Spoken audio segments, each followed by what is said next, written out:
Allez, nous vous disons merci, madame, messieurs, de nous retrouver un instant sur les antennes d'Equinox Télévision avec 10-12, le Zénith.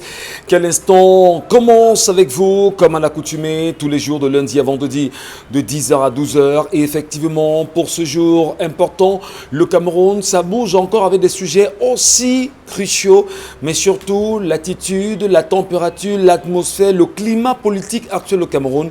On devrait quand même se poser des questions. Quittons un peu du Cameroun et également allons en Côte d'Ivoire où aujourd'hui les dossiers des candidatures de Guillaume Soro et de Barbot ont été rejetés. Et sur les 44 personnes qui ont déposé des dossiers de candidature à la présidentielle à venir en Côte d'Ivoire, 4 dossiers seulement ont été retenus, notamment celui de Pascal Affi-N'Guesson qui est de l'autre faction du FPI. On parle également de Alassane Dramane Ouattara qui a été retenu, de Kouadio Konon Bertin également, mais surtout d'Henri Konan Bédier. Ils vont certainement, étant donné que la Cour constitutionnelle ivoirienne a décidé comme cela, c'est ceux-là qui seront certainement des candidats à venir pour l'élection présidentielle à venir en Côte d'Ivoire. Est-ce que la Côte d'Ivoire, chère à l'Afrique, sera-t-elle encore dans un moment de paix? Quelle analyse peut-on en faire? Quelle appréciation les Africains y jettent-on? Ou encore quel regard peuvent-ils jeter sur la Côte d'Ivoire aujourd'hui? Et au Cameroun, c'est une fierté pour le général Semengue qui vient d'être réinstauré ou réinstallé dans ses droits après la sortie du TAS qui fait de lui aujourd'hui le nouveau patron, oui, de la Ligue professionnelle de football du Cameroun. Et les réalités, après la guerre avec la Fédération camerounaise de football, le président de cette instance fêtière n'a fait que reconnaître la victoire de Semengue et surtout la décision du TAS. Comment dire cela aujourd'hui? Est-ce que c'est une guerre finalement entre Njoya et Semengue? Quel est l'avenir du football au Cameroun, surtout l'avenir du football professionnel? Madame, Monsieur, bienvenue à tous, bienvenue à vous. C'est 10-12 le Zénith avec la grande équipe encore, comme tous les matins. Charles Amem Bachou, Karine Sontiam, Bonbon Bengan Kandje, Dominique Audrey Oyengelek. Ensemble unis pour la même mission jusqu'à midi. Nous allons vous servir. Charles Amem Bachou, bonjour à vous. Bonjour Monsieur Michel Ngachou, bonjour à tous les téléspectateurs. Les caisses de l'État sont vides.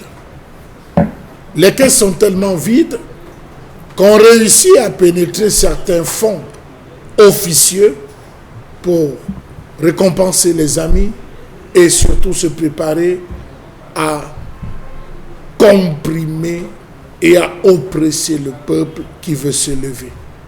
Bravo à tous ces gouverneurs qui ont reçu désormais les moyens illimités pour pouvoir mater le peuple qui cherche à s'exprimer. Merci. Très bien compris, justement ce matin pour votre entrée, Charles Membachou, Bonbon Bengan Kandje, bonjour à vous et bienvenue. Bonjour Monsieur Ngachou Numba, bonjour à vous chers téléspectateurs. Je n'ai pas adhéré au RDPC de la Légion Nkweti. Je ne suis pas militant du rassemblement des détourneurs et des prévaricateurs du Cameroun. Le militantisme se résume à traficoter les marchés publics pour siphonner le trésor. Je ne m'accommode pas de termes fictifs comme rassemblement, comme rassembleur. Je ne m'accommode pas des termes fictifs comme personnalité, ressources d'accompagnement. Je ne m'accommode pas comme des termes fabriqués comme personnalité, ressources, études. Ces propos ne sont pas de moi, mais de Saint-Éloi Bidon qui vient d'écoper de 36 mois de suspension des activités au sein du Rassemblement démocratique du peuple camerounais. Il dit qu'il n'en a que foutre. Il a parlé en tchang. À Copinque. À Copinque, quoi encore? Il dit continue, à Copinque. Et il nous l'a très bien dit récemment, lors d'un entretien accordé sur les antennes de Radio Equinox, qu'il est un fou, et un fou au cœur du RDPC. Il n'y a rien qui l'amènera à penser autrement. Merci. Karine Sontia, bonjour. Bonjour Michel, bonjour aux téléspectateurs. Vous les voyez souvent devant les commissariats de police, devant les gendarmeries qui vous proposent des marchés pour intégrer la police et même l'armée parfois lorsqu'on lance les concours. Ils ont les documents, les cachets et tout ce qui va avec pour vous tromper et vous arnaquer. Ils ont été arrêtés hier, 2 par le groupement mobile d'intervention numéro 2, notamment à cause de ce genre d'action. Et on va en parler dans le cadre de la revue des réseaux sociaux. Merci beaucoup Karine Santia, et on en profite pour dire déjà bonjour à Dominique Audrey-Yengelek avec nous ce matin. Bonjour Dominique. Bonjour Michel, bonjour aux téléspectateurs. Ce matin, je porte la voix de certains parents dans la ville de Yaoundé. Ces parents sont inquiets à quelques jours de la rentrée scolaire 2019-2020.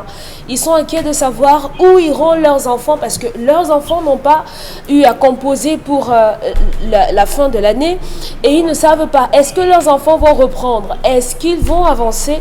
Ils ont peur qu'on leur demande de négocier dans les prochains jours. Donc ici, le ministère de l'Éducation de base et le ministère des Enseignements secondaires sont interpellés. On ne va certainement pas revenir sur les réalités, les tractations, les négociations, les magouilles, la corruption existentielle aujourd'hui dans les lycées et collèges du Cameroun. On parle bien des lycées d'enseignement, des lycées publics, oui, des établissements publics aujourd'hui au Cameroun. Attention, madame, messieurs, les quotas semblent être très respectés. Les établissements aujourd'hui disent ne pas prendre plus de 30 élèves dans certaines salles de classe. La réalité est compliquée. On verra ce que ça donnera dans les jours à venir. Et le prétexte est tout trouvé. On parle toujours du Covid-19 et des mesures barrières initiées autour. Allez, on parle ce matin de l'histoire du jour. Dominique Audrey avec vous. Oui. Nous vous écoutons. L'histoire de ce matin, c'est une histoire de famille. Une famille dans laquelle il y a 6 enfants, dont 3 filles et 3 garçons. Ce matin, la jeune femme qui nous écrit se plaint de ce que elle et ses frères et sa mère ont subi tout au long de leur vie des violences causées par leur père. Elle raconte que ses parents sont ensemble depuis 21 ans déjà et ils sont mariés légalement sous le régime monogamique avec la communauté des biens. Elle raconte que vendredi dernier, c'est le dernier choc en date, son petit frère a été violemment battu. Son père lui a cassé un woofer sur la tête. Elle, ses frères également ont dû s'enfuir de la maison, sa sœur enceinte. On aura les images tout à l'heure des cicatrices parce que ces enfants disent que les cicatrices ne sont pas simplement physiques. Elles vont au-delà, elles sont morales et psychologiques en même temps. Leur mère, tout au long de sa vie, a été battue. Et à la question de savoir comment est-ce qu'a réagi les membres de la famille, elle nous a fait savoir que lorsque les membres de la famille venaient pour essayer de reprendre le père, ils s'excusaient, ils s'amendaient et le lendemain, baf, on recommençait là où on s'est arrêté. Malheureusement, on a continué dans ce cycle infernal. Et elle raconte même que sa sœur cadette, sa petite sœur qui est tombée enceinte il y a sensiblement 2 ans, il a battu sa sœur en lui disant « Je vais t'enlever ce que tu as dans le ventre ». Il attache les mains et les pieds et il tapait sa sœur. Il tape sa mère, il tape les frères, il tape tout le monde. Aujourd'hui, elle dit que sa maman est allée à 2 reprises près des services sociaux. Malheureusement, il n'y a pas eu de suite favorable. Et aujourd'hui, elle nous dit que sa mère n'est pas scolarisée, elle n'a pas poussé les études très loin et que malheureusement, tout au long du mariage, son père a refusé catégoriquement qu'elle puisse mener une activité. Celui-là leur a présenté des photos des enfants, 4 enfants qu'il a eu avec une autre femme. Il est même allé jusqu'à prendre les photos de ces enfants-là et de les plaquer dans la maison de leur mère. Donc, les questions qu'elle nous pose aujourd'hui, celle de savoir comment arrêter ces violences. Parce que mon petit frère a des pensées suicidaires. Le petit frère qu'on aura certainement en image tout à l'heure a des pensées suicidaires. Comment faire pour que notre mère sorte de ce cycle infernal et que notre père continue de s'occuper de nous? Parce que pour qu'il finance les pensions et la ration, c'est un peu compliqué. Donc on le force un peu pour qu'il le fasse. Donc comment gérer ils vont entre 21 et 12 ans. Entre 12 et 21 ans. Entre 12 et 21 ans. Oui, entre 12 et 21. Voilà. Oui, 12 et 21. Voilà. Étant donné que l'histoire justement reste ce matin, madame, messieurs, merci à vous de trouver de l'intérêt encore. Nous laissons vos différents commentaires sur les pages Facebook pour ceux qui nous regardent sur Equinox TV. Merci de suivre le lien direct de l'émission ou encore sur la page 10-12 le Zénith. Nous prendrons du plaisir, madame, monsieur, à vous lire tout à l'heure. Je commence par vous, bon Bengan Kandji. Une histoire comme celle-là ce matin, vous l'avez entendu, vous l'avez saisi. Comment en sortir? Comment revenir à un climat de sérénité? C'est un peu difficile. Et c'est vraiment difficile parce que c'est une famille décomposée, totalement décomposée. On ne sait pas, papa n'est pas là, maman est laissée elle-même, les enfants, chacun fait ce qu'il veut. C'est une famille complètement désorganisée, désarçonnée. Et vous avez une famille comme ça, nucléaire comme ça, la grande famille, généralement, vous observe. Vous observe parce que, en principe, c'est le cri de l'un des parents qui peut amener la grande famille à s'organiser et à proposer des solutions, ou surtout à punir ces mauvais éléments, ces mauvais garnements qu'on a au sein de la famille. Un enfant qui ose taper sur sa maman, quand même, c'est des choses inimaginables. Non. C'est un papa qui frappe. Ouais, c'est un papa qui frappe sur son épouse. Non, c'est le papa qui tape tout le monde. Il tape sur tout le monde à la maison, il frappe sur son épouse, il frappe sur tout le monde. Et il y a des violences. On pense qu'il y a des images. Bon, on peut mettre des images en même temps que toi. Là, on va regarder absolument pour mieux les illustrer et mieux les comprendre en réalité. Parce que Dominique Audrey, dans l'histoire qui a été justement restituée, il y a eu ces téléspectateurs qui ont pris le risque, effectivement, de leur donner justement ces images-là et que nous puissions les partager avec nos téléspectateurs. Vous suivez-moi maintenant, s'il vous plaît. Non, je dis, c'est une famille désorganisée ici. Le principal perturbateur est le chef de famille. Donc là, généralement, lorsque vous envoyez votre fille en mariage, vous restez, vous surveillez. Donc la famille de la femme ne doit pas laisser sa fille être assassinée. Ça, c'est une tentative d'assassinat qui se profile là. La famille de l'homme, bon, je ne comprends pas. Vraiment, c'est des attitudes inimaginables dans la société africaine traditionnelle. C'est inimaginable qu'on puisse laisser un monsieur tabasser sur sa femme, encore qu'il prend du plaisir à lui trouver des rivales, donc à faire des enfants à gauche et à droite, mais à terroriser quand même sa première femme, la femme qui est à la maison, et devant les enfants, c'est des choses inimaginables. Donc ici, comment s'en sortir? Je pense que si le monsieur a réussi à dompter sa propre famille, il faudrait que la famille de la femme fasse quelque chose. Lorsqu'un homme est violent vis-à-vis de son épouse, vis-à-vis de ses enfants, quelle éducation donne-t-il justement à ces derniers? Une mauvaise éducation. Il veut former des bandits.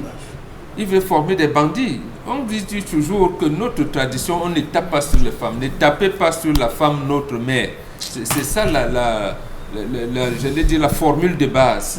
Mais maintenant, et vous le faites devant les enfants et à tout bout de champ. Non, vraiment, cet homme, il est condamnable sur tous les points. Très bien. Et sur tous les points. C'est-à-dire que même si votre femme vous provoquait, il y a des attitudes à ne pas prendre. Il y a des lignes rouges à ne pas franchir.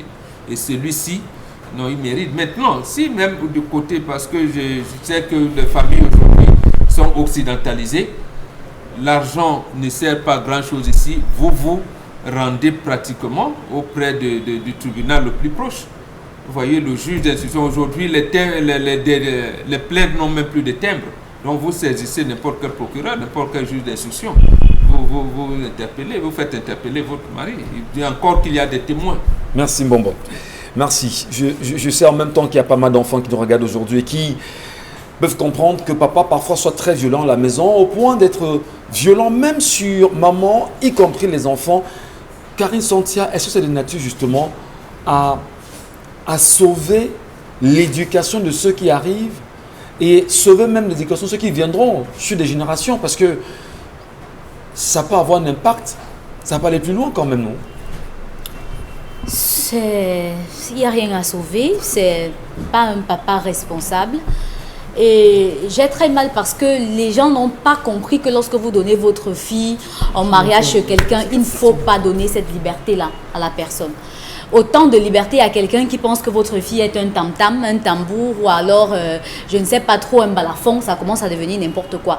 Et je ne suis pas partisane de ça. Parfois, l'équilibre de la terreur fait régner la paix dans ce genre de cas. Et je pense que si cette femme avait une vraie famille qui pouvait la défendre, il se serait un jour levé, aller rendre la pièce, la monnaie de la pièce à cet homme, et il se serait calmé. Parce qu'à un moment donné, il faut que les gens apprennent que même lorsque vous êtes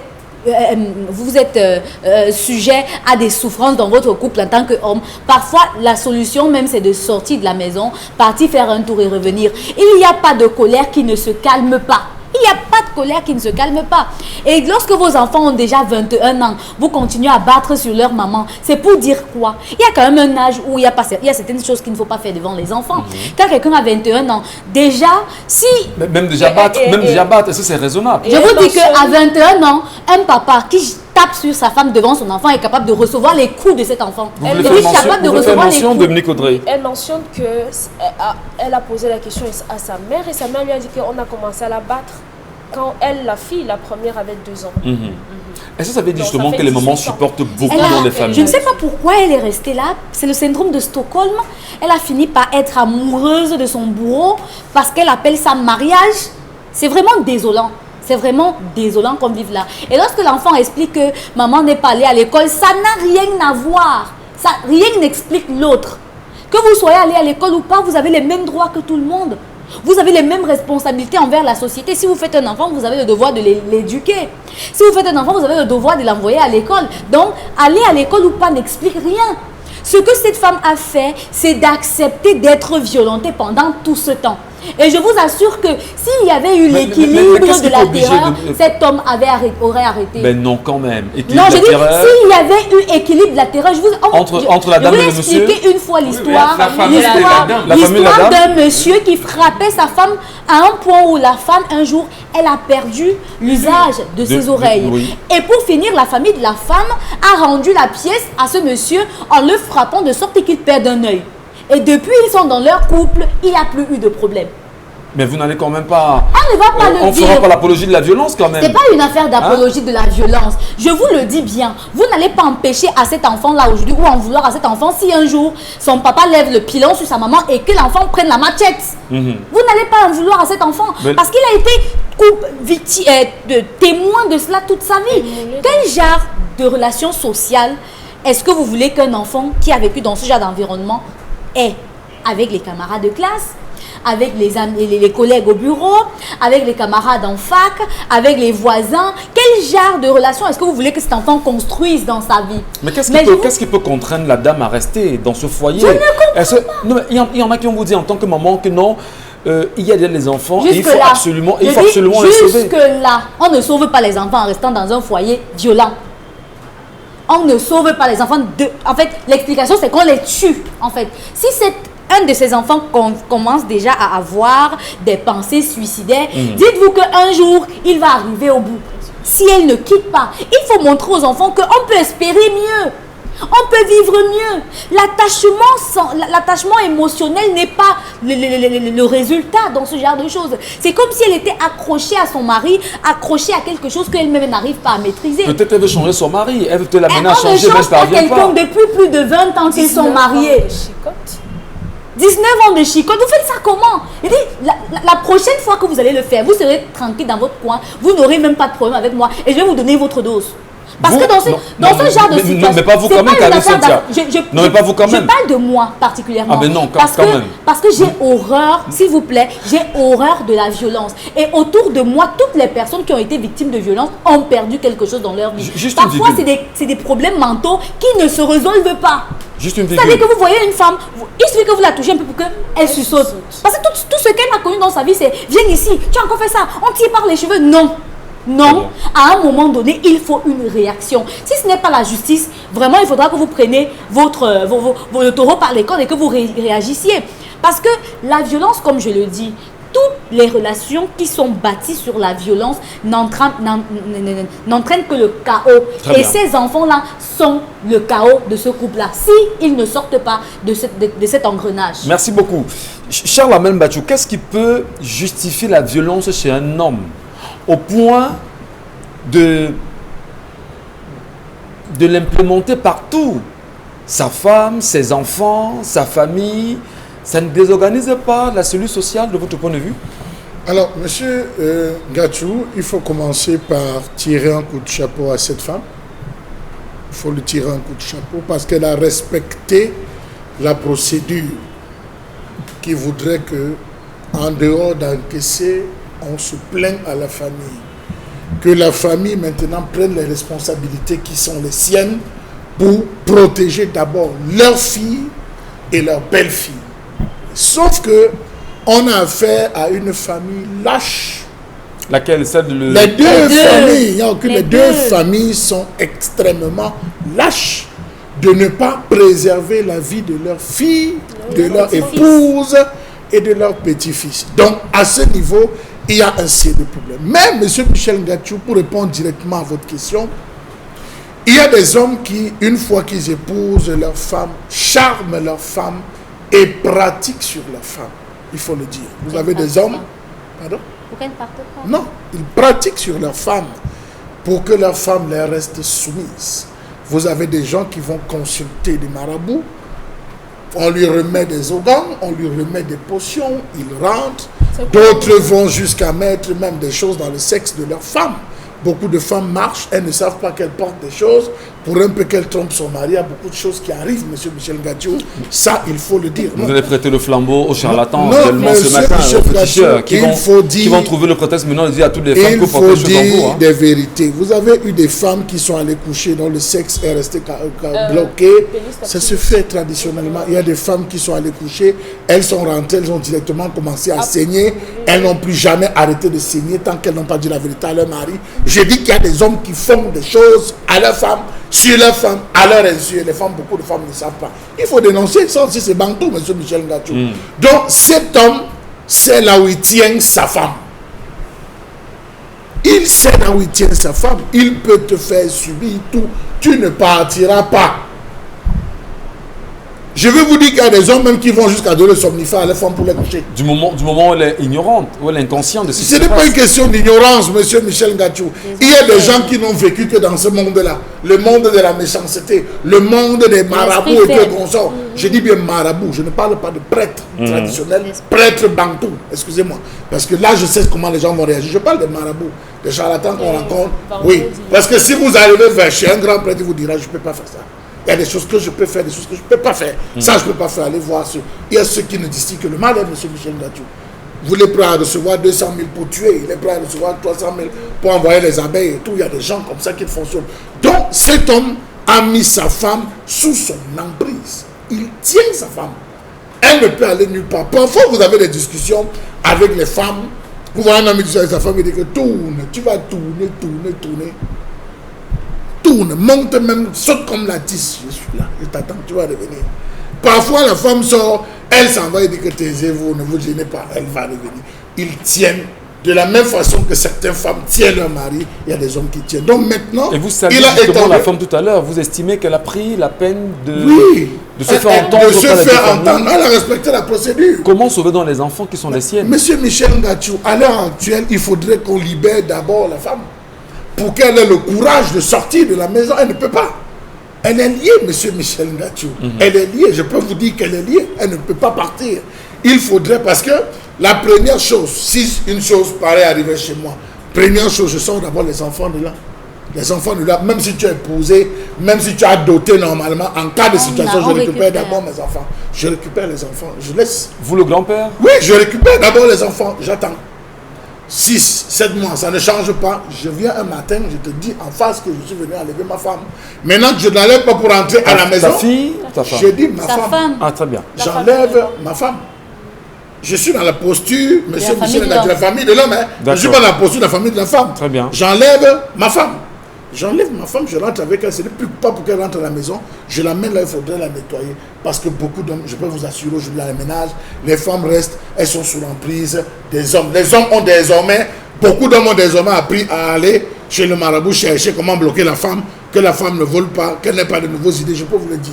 Je ne sais pas là où c'est arrivé, comment ça arrive. Ça, c'est le monde des occidentalisés, je ne sais pas comment on en est arrivé là. C'est bien dommage. Mais aujourd'hui, je vous assure, il y a des femmes même que pour mettre la cuillère après avoir préparé, elle se serre là, elle mange. Si ça dort, ou elle passe 2 minutes sans contrôler sa mamite, elle ne revient plus parce que son mari aura mis. Il y a des femmes même qui sont parfois venues nous rencontrer et nous disent qu'elle a surpris comment son mari est en train de lui préparer quelque chose en jetant des trucs à l'intérieur. Donc, le monde est devenu assez bizarre. Est-ce qu'il ne la tient pas là?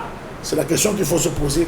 Si ça avait été l'argent, je peux vous rassurer que si c'était que le pouvoir de l'argent, on aurait retiré cette fille-là depuis longtemps. Merci, cher Lamel Mbachou, pour votre proposition ce matin, mais surtout votre point de vue sur la question, sur l'histoire du jour. Dominique Audrey, nous vous écoutons effectivement. Au-delà des explications restituées sur ce plateau également ce matin, est-ce qu'il y a une possibilité, effectivement, de votre point de vue, de sauver l'homme aussi? On ne sauve pas que la femme, c'est un être humain qui a aussi ses droits. Et il faut aussi le sauver quand même, non? Oui, et la salvation pour lui, je ne sais pas si ça existe en français. Quoi? Salvation? Oui. Ok. La salvation pour lui, c'est la prison. Donc le sauver pour vous, c'est la prison. C'est l'envoyer en prison. Pourquoi? Parce qu'il a battu sa femme pendant 19 ans. Oui. Et à côté de ça, malheureusement, on n'a pas les images, il a blessé tous ses enfants. Oui. Oui. Et pour ça, vraiment, il faudrait qu'il aille dans une prison où il va trouver des gens qui vont le brutaliser correctement et bien. On n'est pas un homme parce qu'on affirme sa masculinité, entre guillemets, sur une femme ou bien sur ses enfants. Je pense que pour les hommes qui vivent avec des femmes, je veux dire que les vrais hommes, les hommes sérieux, ils vous diront que pour punir ma femme, je n'ai pas besoin de lui faire mal physiquement. Heureusement pour vous. Il y a d'autres façons si on veut punir une femme. Mais maintenant, la petite fille dit que le seul problème de son père, c'est qu'il voudrait que sa femme fasse ce qu'il veut. Par faire ce qu'il veut, il veut quoi? C'est vrai que moi, je suis tout de même d'accord lorsque les hommes disent que la femme m'a poussé. Oui, la femme peut vous pousser. Mais être grand, être mature, c'est pouvoir gérer ses émotions à un moment donné. Ah, vous dites bien à un moment donné. Oui, à un moment donné, il faut pouvoir... Hors de soi-même. Oui, on est justement hors de soi et la maturité voudrait que... Je vais vous aider, il n'y a pas de souci. Merci Michel. Je vais ranger votre micro. D'accord. Vous êtes un ange. Merci. Oui, la maturité c'est ça. Pouvoir se contrôler à ce moment-là, lorsqu'on sent qu'on est en train de dérailler, c'est pouvoir se contrôler. Aujourd'hui, on a un enfant qui n'a pas encore 20 ans qui veut se suicider. Parce qu'il estime que pour un garçon, par rapport à la relation fusionnelle qu'il devrait avoir avec son père, il estime que son père ne l'aime pas. À quoi sert la vie si je ne peux pas être avec mon père et que je ris? À quoi sert la vie si je ne peux pas avoir d'activité avec mon père? À quoi sert ma vie si je ne peux pas, comme mes amis, avoir une histoire à raconter que j'ai vécue avec mon père? Voilà dans ce jeune homme qui est dans ce prisme-là, qui pense à se suicider. Cette femme qui reste là en se disant, comme beaucoup d'ailleurs, que non, je reste là dans ce mariage, c'est pour mes enfants. Où est-ce qu'elle va prêter les yeux pour pleurer si son fils décède? Mais que faire donc des enfants? Parce que c'est un cadeau de la vie, c'est un cadeau du ciel et qu'il faut également entretenir.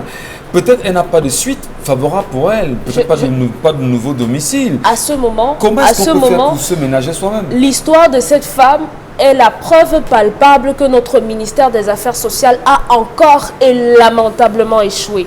À 2 reprises, elle allait se plaindre. Et à 2 reprises, elle n'a pas eu de suite aux affaires sociales. Aux affaires sociales. À 2 reprises, elle n'a pas eu de suite. Mais lorsqu'on va nous appeler un jour pour venir couvrir qu'il y a une femme qui a été tuée par son mari, après on va nous pondre un communiqué à Yaoundé pour nous dire vraiment, on organise un atelier pour dire que les femmes ne doivent plus être battues. Mais est-ce que vous savez... Pourtant, on aurait pu prévenir ça. On aurait pu prévenir ça. Donc cette femme... Mais pour prévenir, que doit faire le ministère des Affaires sociales? Trouver des logements. Par exemple, à l'étranger, ça se voit. Lorsqu'une femme se plaint et qu'elle est dans une situation un peu compliquée, on l'aide, on lui trouve un moyen. Que sa fille ne se cramponne pas sur le fait que sa mère n'a pas poussé les études et que son père refuse qu'elle fasse une activité. Aujourd'hui, votre mère ne doit plus être sous la coupole de cet homme-là. Si elle veut penser l'avenir de ses enfants, qu'elle sorte le matin, qu'elle cherche de quoi faire et qu'elle parte de là, tout simplement, qu'elle se refasse une vie. Est-ce qu'il y a une façon de punir la femme? Tout à l'heure, vous l'avez mentionné, quelle autre façon de punir la femme que de battre sur la femme? Oui. C'est quoi cette façon? D'aucuns pensent que lorsque vous ne mangez pas ce qu'elle vous prépare, ça joue. Bon, c'est largement suffisant? Non, c'est une chose. Vous n'avez pas en fait, vous n'entretenez pas de rapport intime avec elle. Pendant une certaine période, vous boudez. vous lui donnez tout ce qu'elle demande, tout ce que vous lui donnez d'habitude, ration, argent de poche, argent de crédit et tout ce que vous lui donnez d'habitude, mais vous coupez le contact. Et je crois que cette violence psychologique sera encore plus forte que si vous tapez à cet instant et qu'elle pleure. Très bien. Oui. Vous voulez faire une virgule? Oui, j'aimerais Karine faire une Santia, petite rapidement. virgule concernant les services sociaux. Il faut dire que certainement, cette femme elle-même, elle a annulé. Parce que il y a les gens qui vont vers les services sociaux. Elle a annulé mais la procédure qu'elle avait entamée aux services sociaux. Il y a les gens qui vont vers les services sociaux. On entame la procédure. On invite même à des rendez-vous parce que c'est comme en justice. On vous invite à des rendez-vous, parfois seul, parfois avec votre conjoint. On vous auditionne et tout. À un moment donné, il y a les gens, plusieurs personnes abandonnent. Plusieurs personnes arrivent à un moment donné, ils abandonnent la procédure et ça fait en sorte que le service social ne suit pas. Parfois, ils sont capables de venir vous dire que non, ça va, il a changé, il ne me tape plus. Vraiment, tout est amélioré. Si c'est que cet homme tient sa femme, comme M. Bachou l'a dit, elle est capable de porter ses pieds et aller dire que vraiment tout a changé. Maintenant, il y a le calme. Sauf que dans nos services sociaux, normalement, ils doivent venir à la maison de manière inopinée pour apprécier d'eux-mêmes l'atmosphère. Malheureusement, on les voit pas. C'est ce qui doit être fait. En fait, parce que si vous vous arrêtez dans votre bureau et vous attendez que les gens viennent vous donner les rapports de ce qui se passe, il y aura des rapports biaisés. Merci beaucoup, Charles Amen Bachou. Une dernière virgule et puis on passe à autre chose. Monsieur Michel Ngachou, les services sociaux ne travaillent pas. Je le dis, tout ce qu'on raconte là, c'est la poudre de perlimpinpin. Ils ne travaillent pas. Ils ont les moyens de leur politique. Ça veut dire quoi? Les services sociaux, comme ont les moyens de leur politique pour descendre dans les quartiers. Ils ont les moyens de leur politique pour mener des enquêtes. C'est autre une convocation. Faites venir votre mari. Voilà. Une deuxième, faites venir. Une troisième, s'il ne vient pas. Ah, madame, on a convoqué votre mari, il ne vient pas. Allez porter plainte au commissariat. Là-bas, peut-être Mais il va très souvent, venir. c'est dans les commissariats qu'on les retrouve. Pas seulement dans les commissariats, il y a les centres. Il y a les centres un peu partout dans les quartiers. Parfois, c'est pas allez loin des porter plainte, mairies. c'est là-bas. Après, nous, on vous fait seulement la copie de constatation qui atteste que vous êtes venu vous plaindre. Vous Et n'avez il n'est pas fait ça, et il venu. n'est pas venu. Vous envoyez beaucoup d'hommes. Combien d'hommes vont là-bas au service social, monsieur Michel Ngachou? Vous avez fait un Combien rire d'hommes? tout à l'heure quand Dominique Audrey pensait que pour punir une Oui, femme, il faut j'ai quand même ri- avoir j'ai ri parce une que, distanciation monsieur peut-être Michel, avec elle. il y a des On femmes ne se pousserait même pas que il y a- de battre sur la femme quand même. J'ai dit, il y a des femmes que vous ne savez, vous décidez même de ne pas lui parler. C'est elle qui met 1 an. C'est-à-dire vous parlez Elle se avec fâche, les hommes. elle se fâche. C'est-à-dire vous changez, elle continue jusqu'à 1 an. C'est vous qui appelez encore les gens que pardon, venez arranger. Donc il y a des choses. C'est pour ça que j'ai dit. Vous dites que vous ne mangez pas. Ah, vous allez arriver 3, 4. Les premiers jours, elle va mettre les assiettes. Après une semaine, elle ne met plus. C'est vous qui allez encore dire que mais, qu'est-ce qui se passe à cette Donc c'est une solution qui ne peut pas marcher forcément. En tout cas, merci à vous, merci Charles Amen Bachou, merci pour ces nombreuses contributions, madame, monsieur. Les vôtres également sont attendus et comme chaque jour, on les lira sur les plateformes connues. En tout cas, c'est quand même inacceptable, pas quand même, c'est inacceptable de porter la main sur sa femme ou encore même de porter la main sur la femme, de surcroît les enfants devant la femme. Ou taper sur sa femme devant les enfants. Parce que les parents peuvent châtier quand même les enfants. Et pendant qu'on le fait, très souvent, quand c'est papa qui le fait, maman est calme, elle ne dit rien. Et quand c'est maman qui le fait, papa est calme, il ne dit rien parce que c'est un enseignement qu'on apporte aux enfants. Mais battre sur sa femme devant les enfants, c'est énervant, c'est choquant. Et ça nous met très souvent en colère. Pour nous qui sommes aussi au cœur de ces réalités sociétales. Et nous prions justement les hommes ce matin de prendre conscience et d'arrêter ces actes qui nous mettent en colère. Parlons de colère dans un instant.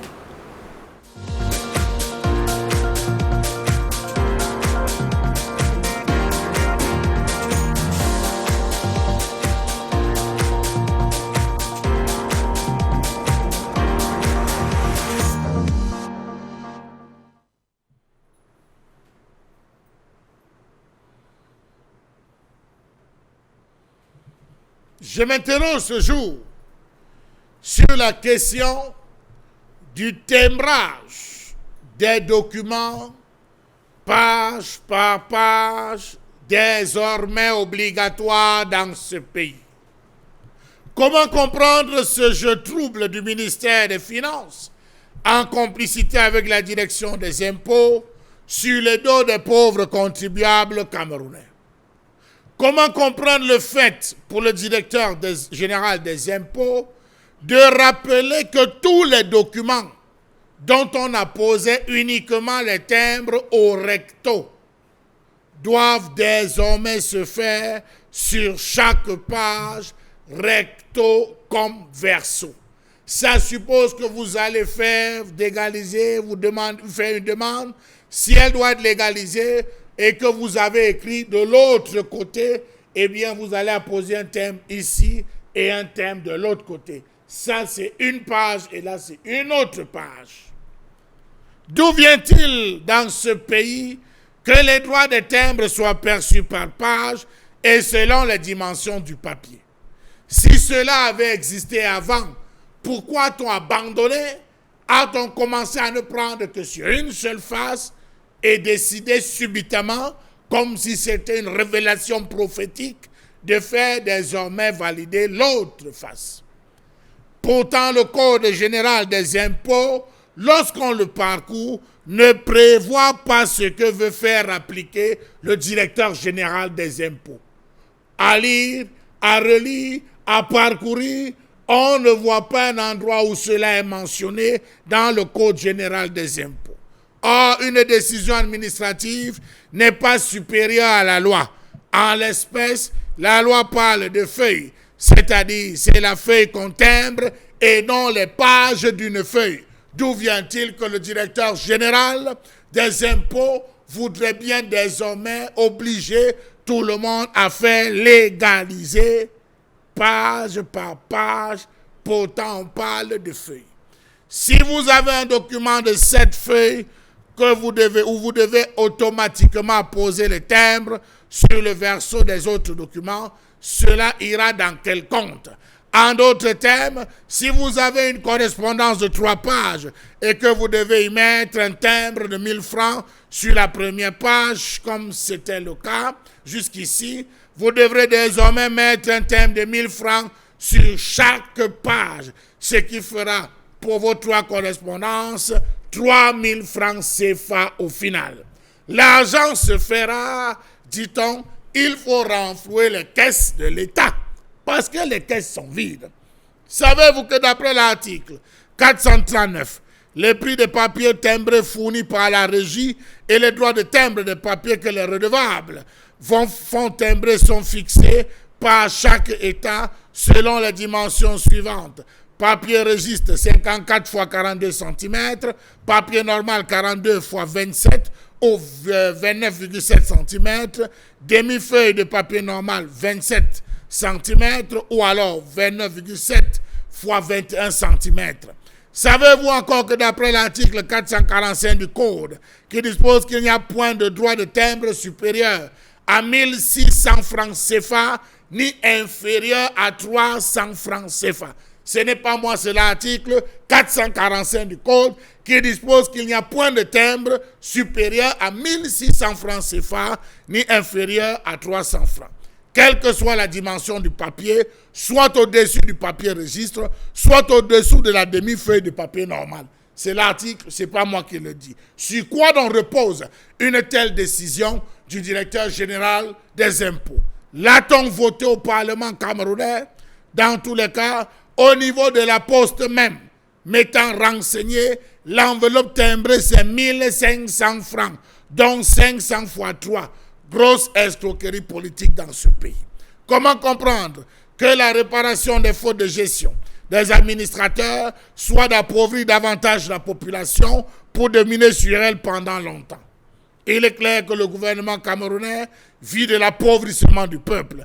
Dépenser 300 millions de francs CFA pour la location d'un avion pour aller faire l'accident en voiture, l'État n'a jamais réduit son train de vie, les salaires des ministres augmentent, les dépenses faramineuses depuis des décennies, c'est sur le bas peuple qu'on vient compléter cela. Mais c'est le bas peuple qui doit subir ces conséquences. Pour ceux qui sont habitués à préparer les concours, préparez-vous, et ceux qui devront faire des déclarations, car ça sera des timbres en trop, et bonjour l'enrichissement des caisses de l'État. La pression fiscale devient très forte déjà dans ce pays. On oublie que l'impôt doit tenir compte de 2 piliers qui sont le rendement et la solidarité. Mais par cette correspondance du directeur général des impôts, on a l'impression que l'on ne tient pas compte de la solidarité. On ne se barre et on ne se mesure que sur le rendement. Mais quel rendement? Les peuples qui, à l'heure actuelle, au moment où nous parlons, sont en train d'évacuer l'eau des maisons. Merci beaucoup, cher Lamel Bachou. Colère exprimée ce matin. Où va exactement l'argent collecté autour de ces timbres fiscaux aujourd'hui au Cameroun? Imposer que désormais qu'il puisse avoir des timbres fiscaux sur chaque page des documents administratifs, notamment ceci a été rendu public par le directeur général des impôts. On se demande qu'est-ce qui peut justifier une telle décision, un tel engagement. Bonbon Bengan Kandji, on est quand même conscient de la réalité des Camerounais aujourd'hui. Il n'y a pas d'argent, mais on fait tout pour trouver le moyen de spolier, de spolier justement le Camerounais. Parce que vous venez faire signer les documents, on vous impose de signer page par page. Ça veut dire que vous avez une page première, vous y mettez un timbre, au verso également. D'après le code général, c'est la feuille. C'est la C'est la feuille. Oui. D'après le code. Donc, Mais la ça, c'est décision du directeur, c'est la page. Donc Ça vous veut avez dire passé une page. verso. Voilà. Et verso, c'est une page. Deuxième page. Donc, ça veut dire que si vous avez un document qui a 10 pages, enfin 10 feuilles, Ça fait vous avez 20. Pas feuille. 10 pages. Non, Après l'expression. non, voici la première 10 page. Oui. La deuxième page. Qui font une Maintenant, feuille. vous avez une feuille. Ah, d'accord. Alors, si vous avez donc 10 feuilles, ça veut dire que vous avez les impôts de 20 000 francs CFA. Oui. En réalité. Voilà. C'est au Cameroun? Voilà. Ah ben, ça peut faire rire, mais il y a de quoi quand même mettre les gens en colère parce que, bon, Bengan, lorsqu'on y va rapidement dans toute, que ce soit à la préfecture ou à la sous-préfecture, légaliser les documents, quand on va même au niveau des petits ministères, enfin, des membrements des ministères, faire légaliser des documents, comment peut-on expliquer ça aujourd'hui, de votre point de vue? Non, c'est un système de vol qui est mis en place pour enrichir certains prévaricateurs. Je pense que si vous lisez la lettre de Saint-Éloi Bidou, il ne fait que confirmer cela. Il a dit, c'est vrai, il parle du RDPC, mais c'est tout un système. Il dit qu'il y a des militants dont l'activité se résume à traficoter les marchés publics pour siphonner les caisses de l'État. Donc l'État, l'argent entre, mais c'est pour la poche de certains individus par des mécanismes bien connus, les marchés fictifs. Donc, et chaque fois, on vous dira, oui, mais l'État n'a pas d'argent. Effectivement, au stade actuel, l'État n'a pas d'argent. Mais où est parti l'argent qui était dans les caisses de l'État? C'est comme ça que je pose la question. Parce que c'est la deuxième fois que le directeur général des impôts fait ces choses-là de manière, j'allais dire, brutale. De manière brutale. La première fois, c'était pendant la confection des dossiers des candidatures pour les élections couplées municipales et législatives. Effectivement. De février dernier.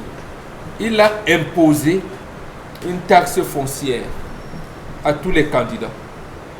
Et une fois, le pas c'était à hauteur de 10 000 francs, qui n'était pas prévu, ce n'est dans aucun code de l'électorat, c'est pas prévu. Mais non seulement ça a été imposé, et il fallait absolument passer par là pour prouver qu'on était domicilié dans un quelconque quartier de la ville avant absolument. Voilà. Mais une chose est sûre, l'État est en crise. Et cette crise date de 1980, des années 80. Et on ne fait rien pour résoudre cette crise-là, mais on l'empire. Parce que si vous interrogez les services spécialisés de la Banque des États de l'Afrique centrale, la BEAC, depuis 1997, on vous dit que les particuliers ont plus d'argent que les entreprises. Et ces particuliers-là, la plupart sont des fonctionnaires. Donc, vous prenez d'argent. Donc, et chaque fois, on siphonne les caisses de l'État.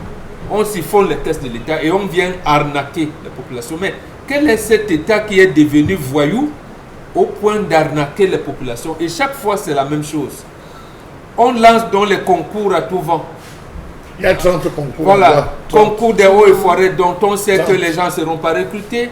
Les ENIEJ, les ENIET, les écoles normales, partout, les écoles des infirmiers, on ne recrute pas les infirmiers depuis des années, mais on lance une trentaine de concours pour avoir de l'argent, sachant qu'au bout de fil, on ne va recruter personne.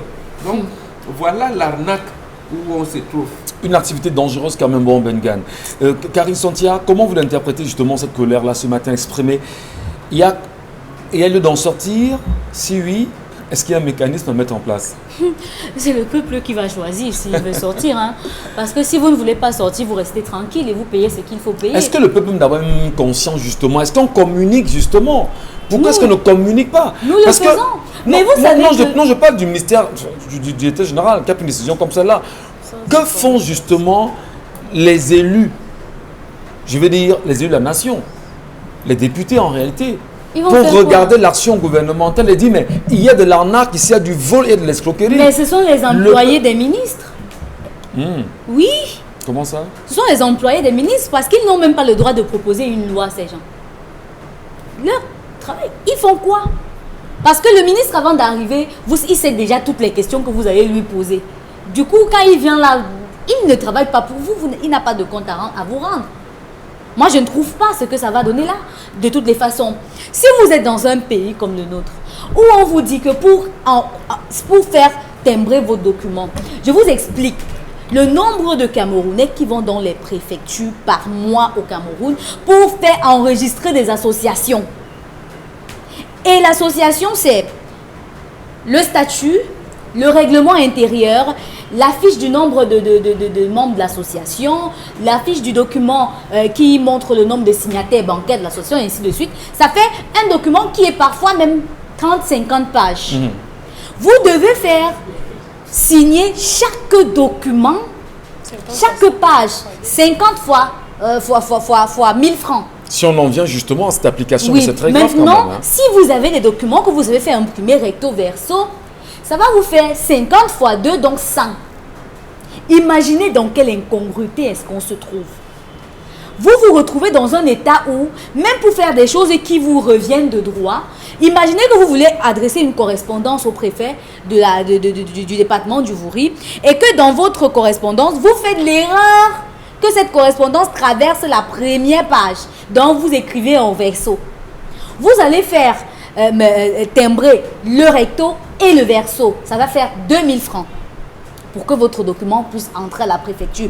Et s'il vous plaît, ce qui s'est passé, c'est que, ayant même introduit notamment cette nouvelle procédure depuis longtemps, le directeur général des impôts a découvert que sur le terrain, les agents des impôts dans les régions n'arrivaient pas à faire appliquer cette disposition.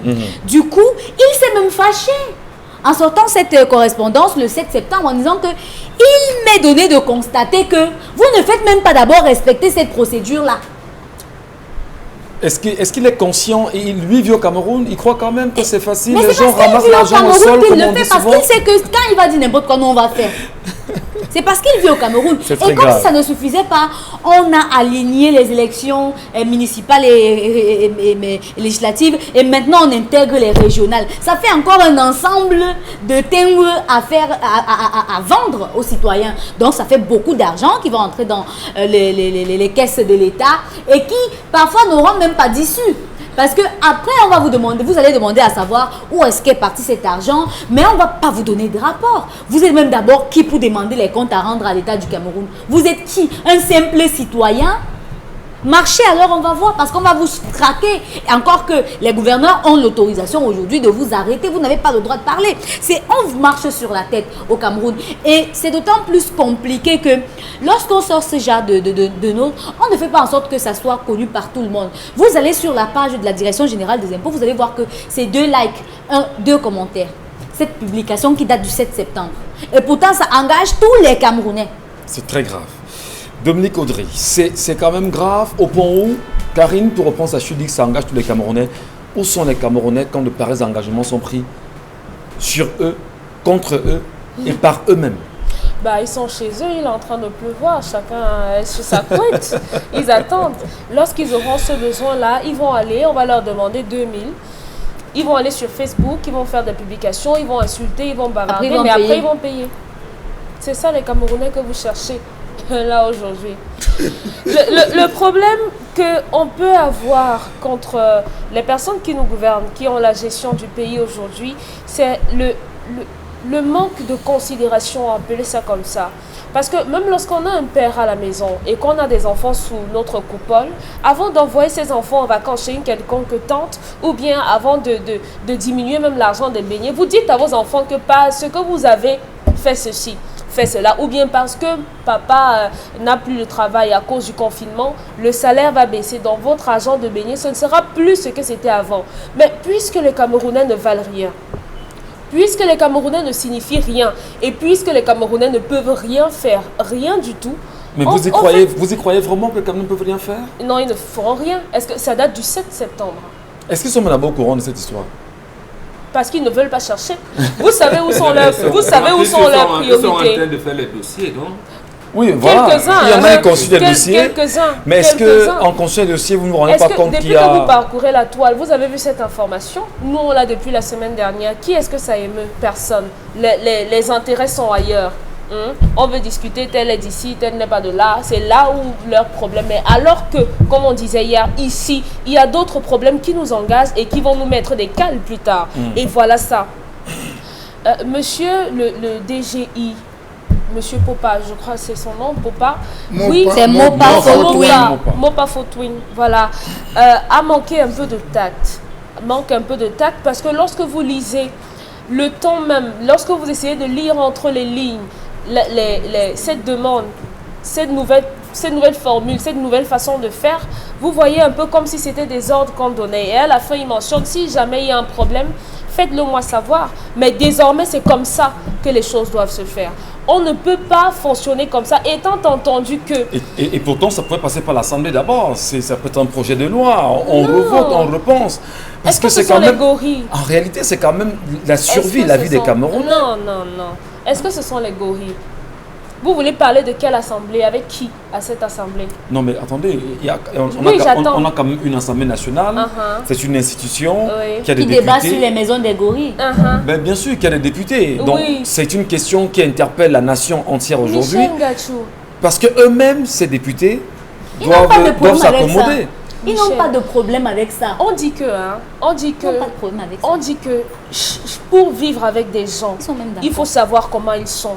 Notre assemblée a montré où est-ce qu'était ce qui les intéressait. C'est la forêt, c'est comment vivent les gorilles là-bas. C'est ça qui les intéresse. Avez-vous déjà ouï dire, ou bien avez-vous déjà vu l'implémentation d'un des micro-projets pour lesquels on donne de l'argent? Non. Pour ne parler que de ça. Donc ne vous attendez à rien venant de ces gens-là. Ils ne feront rien. Sauf que si on va, par exemple, dans la localité de l'Est, là-bas, et qu'on a un jeune frère qui décide d'entreprendre, de poser un dossier de candidater pour quelque chose et qui n'a pas d'argent, parce qu'on doit tenir compte des facilités de tout un chacun. Malheureusement, non. Eux, là-bas, ils pensent que tout le monde est comme à Yaoundé, où ils ont de l'argent, leurs enfants sont bien, leurs familles également sont bien, mais nous ne sommes pas bien. Combien de Camerounais réussissent à avoir 1000 francs par jour? Vous me l'avez dit sur ce plateau hier que le mot arrière-pays ne vous arrangeait pas. Mais je pense à ceux qui sont vraiment très loin à l'extrême nord du Cameroun. Bon, loin par rapport à la distance. À la distance. Ceux qui sont vraiment très loin aux frontières du Cameroun. Ceux qui sont à Bakassi, là-bas. Comment pourront-ils justement implémenter une pareille décision du directeur général des impôts? La conséquence, c'est qu'on va retrouver maintenant les faux timbres en soc-soc, comme on dit généralement. Parce que vous allez trouver des gens dehors qui vont vous dire que, ok, nous on vous donne ça même à 800 rien. Donc venez, on fait comme ça. On va nourrir ça et après ils seront derrière ces, entre guillemets, faux timbres là. Parce qu'il faut aussi essayer de comprendre quelle est l'opportunité si ce n'est qu'il faut essayer de remplir les caisses. Pourquoi les caisses sont vides? C'est simplement parce que toujours les gens, les vôtres, les leurs, les gens prennent cet argent. N'est-ce pas la roubladise, madame, messieurs? Quel regard portez-vous sur cette façon de faire et surtout sur le Cameroun d'aujourd'hui et de demain? Qu'allons-nous laisser à nos enfants en réalité? Devrons-nous rester muets, sans maudire, sans agir, sans défendre ce qui nous est propre en réalité? Et pour le faire, quels sont les canaux importants et utiles à pouvoir faire entendre la voix des Camerounais? Madame, messieurs, parlons-en dans un instant pour vider véritablement ce sujet avec vous. Que feront les Camerounais pour qu'on arrête rapidement la saignée autour de cette façon de faire en imposant autant de timbres par page sur une feuille aux Camerounais? On en reparle après.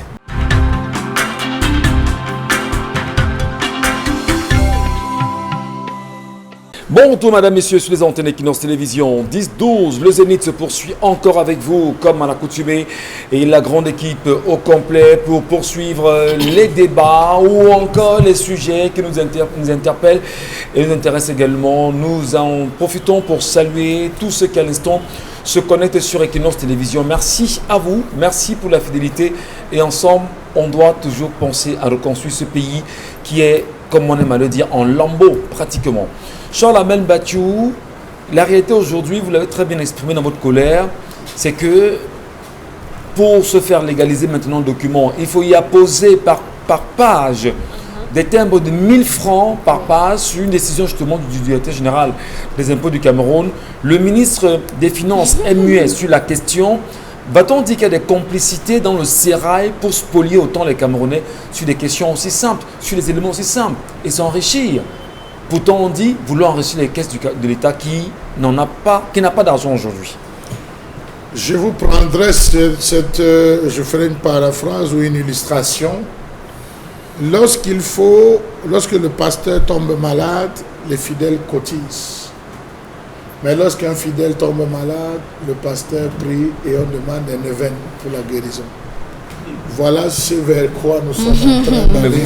Mais vous vous énervez quand vous le dites, Charles Amel, parce que on ne vous laisse pas le dire. Hein. Je suis obligé de vous dire de vous prendre cet exemple pour que vous compreniez, M. Michel Gathiou, que les Camerounais souffrent d'une maladie qu'on appelle la zombification. Les Camerounais sont zombifiés, M. Michel Gathiou. Je vais vous prendre un autre exemple. M. Michel Gathiou, il se raconte à l'époque d'Hitler qu'un jour, il est assis avec tous ses généraux, il récupère une poule. Il se met à tirer toutes les plumes, il déplume le poulet vivant. Tout le monde est horrifié. Et quelques minutes après, il prend des graines, il relâche le poulet, il prend des graines de maïs et tout qu'il jette, le même poulet vient picorer. Voilà ce que c'est que le peuple. Le peuple adore ses bourreaux. Voilà comment on vit au Cameroun. On adore nos bourreaux, M. Michel Gathiou. On aime nos bourreaux. On insulte des gens. On méprise tout un peuple. Il est encore en train de dire, ouais, faut pas. Oui, c'est ce qu'on est en train de vivre. Imaginez une maman qui a 5 enfants. Et les 5 doivent peut-être composer 10 concours. Ça fait combien?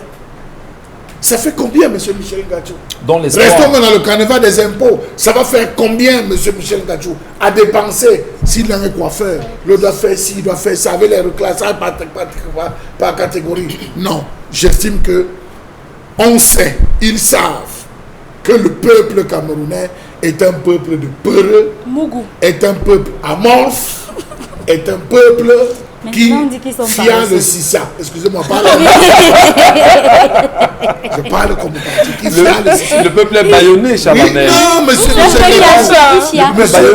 non, je parle au quartier pour que même ceux qui sont assis comprennent ce que j'ai dit. Donc le peuple fia le sissa. Le peuple fia le sissa. Pour dire quoi? Pour dire que je ne conçois pas comment on vous dit vos enfants devront parler à l'école. On a demandé tel nombre par salle de classe. Monsieur Michel Gathiou. Vous avez des gens qui disent, ok, restez même avec votre histoire, ça nous donne quoi? On va dans le privé. Or qu'au privé, on paye 300, 400 000. Qui est ce privé? Ce sont ces mêmes babas. Je ne conçois pas qu'on n'ait pas d'eau. L'eau à boire, qu'on ait coupé de l'eau depuis presque 1 mois. Dans mon propre quartier, je n'ai pas d'eau, M. Michel Gathiou, pour me laver. Et quand on vient donner la facture pour les frais d'entretien, un gars dit, pas à moi payer d'abord, je sais même que qu'est-ce qui va se passer, il ne courait pas, il paye. Des traîtres. Donc, imaginez-vous, on est zombifiés. On est zombifiés. Vous allez voir maintenant sur l'étoile, c'est quand toi dis j'irai, je n'irai pas. L'autre vient, il va voir tout ce qu'on fait, monsieur. Alors qu'on a des problèmes sérieux dans ce pays. On a des problèmes sérieux dans ce pays. Attendez, on vous oblige à payer. Voici 30 concours qu'on a été lancés. Tapez sur toutes les pages. Vous allez voir la liste des concours à lancer pour le mois entre septembre et novembre. Vous allez voir la liste des concours. Tous les IUT sont lancés. Non, monsieur Michel Gathiou, les parents vont prendre l'argent où? En termes de revalorisation de rémunération salariale, le Camerounais touche combien comme salaire? C'est vrai que quelqu'un avait dit qu'avec 36 200 euros, c'est quand on peut bien vivre au Cameroun. Lui, il vit bien. La preuve, il y a une voiture qui consomme de l'eau. Sa voiture ne peut prendre pas le carburant, ça consomme de l'eau. ils mangent bio. Allez voir sa maison en Dokpasi. Donc, excusez-moi de dire que à un moment donné, on se demande, mais est-ce que les Camerounais épousent la réalité ou vivent avec leur temps? Les Camerounais ne vivent pas avec leur temps. Combien de Camerounais payent la presse pour lire la presse? Combien de Camerounais s'asseyent pour regarder les informations quand on dit en termes d'informations? Parce que ça a été relayé par les informations. On devrait voir désormais sur la toile un tollé de Camerounais qui dit arrêtez. Jamais. Arrêtez, mais on ne voit pas ça, monsieur Michel Gadjou. Même les pages d'information, ils ne visitent pas. Ok, bon Bengan, Oui, pas c'est assez préoccupant qu'on ne saurait rester muet devant une telle situation. Dans Non? les émotions. Oui, on ne peut rester muet, mais le problème c'est de trouver le peuple là où il est. Trouver le peuple là où il est. Là où il est. Ça veut dire quoi? Actuellement, le peuple est dans les bars. Ah, d'accord. Vous avez vu, à Dans deux les manières églises. reprises, lorsqu'on a essayé d'augmenter le prix de la bière, vous avez vu quelle a été la réaction. Donc, le peuple est dans les bars. Allez chercher le peuple dans les bars. Et vous avez dernièrement, même avec Covid, on vous dit, bon, vous pouvez mourir, mais buvez quand même. Ouvrez et tout. Voilà la décision. Donc, le peuple est dans les bars. Et le gouvernement le sait. Parce que c'est le gouvernement qui a organisé cela. Le gouvernement a mis les bars à côté des établissements scolaires pour tuer l'école, alors que la loi même l'interdit.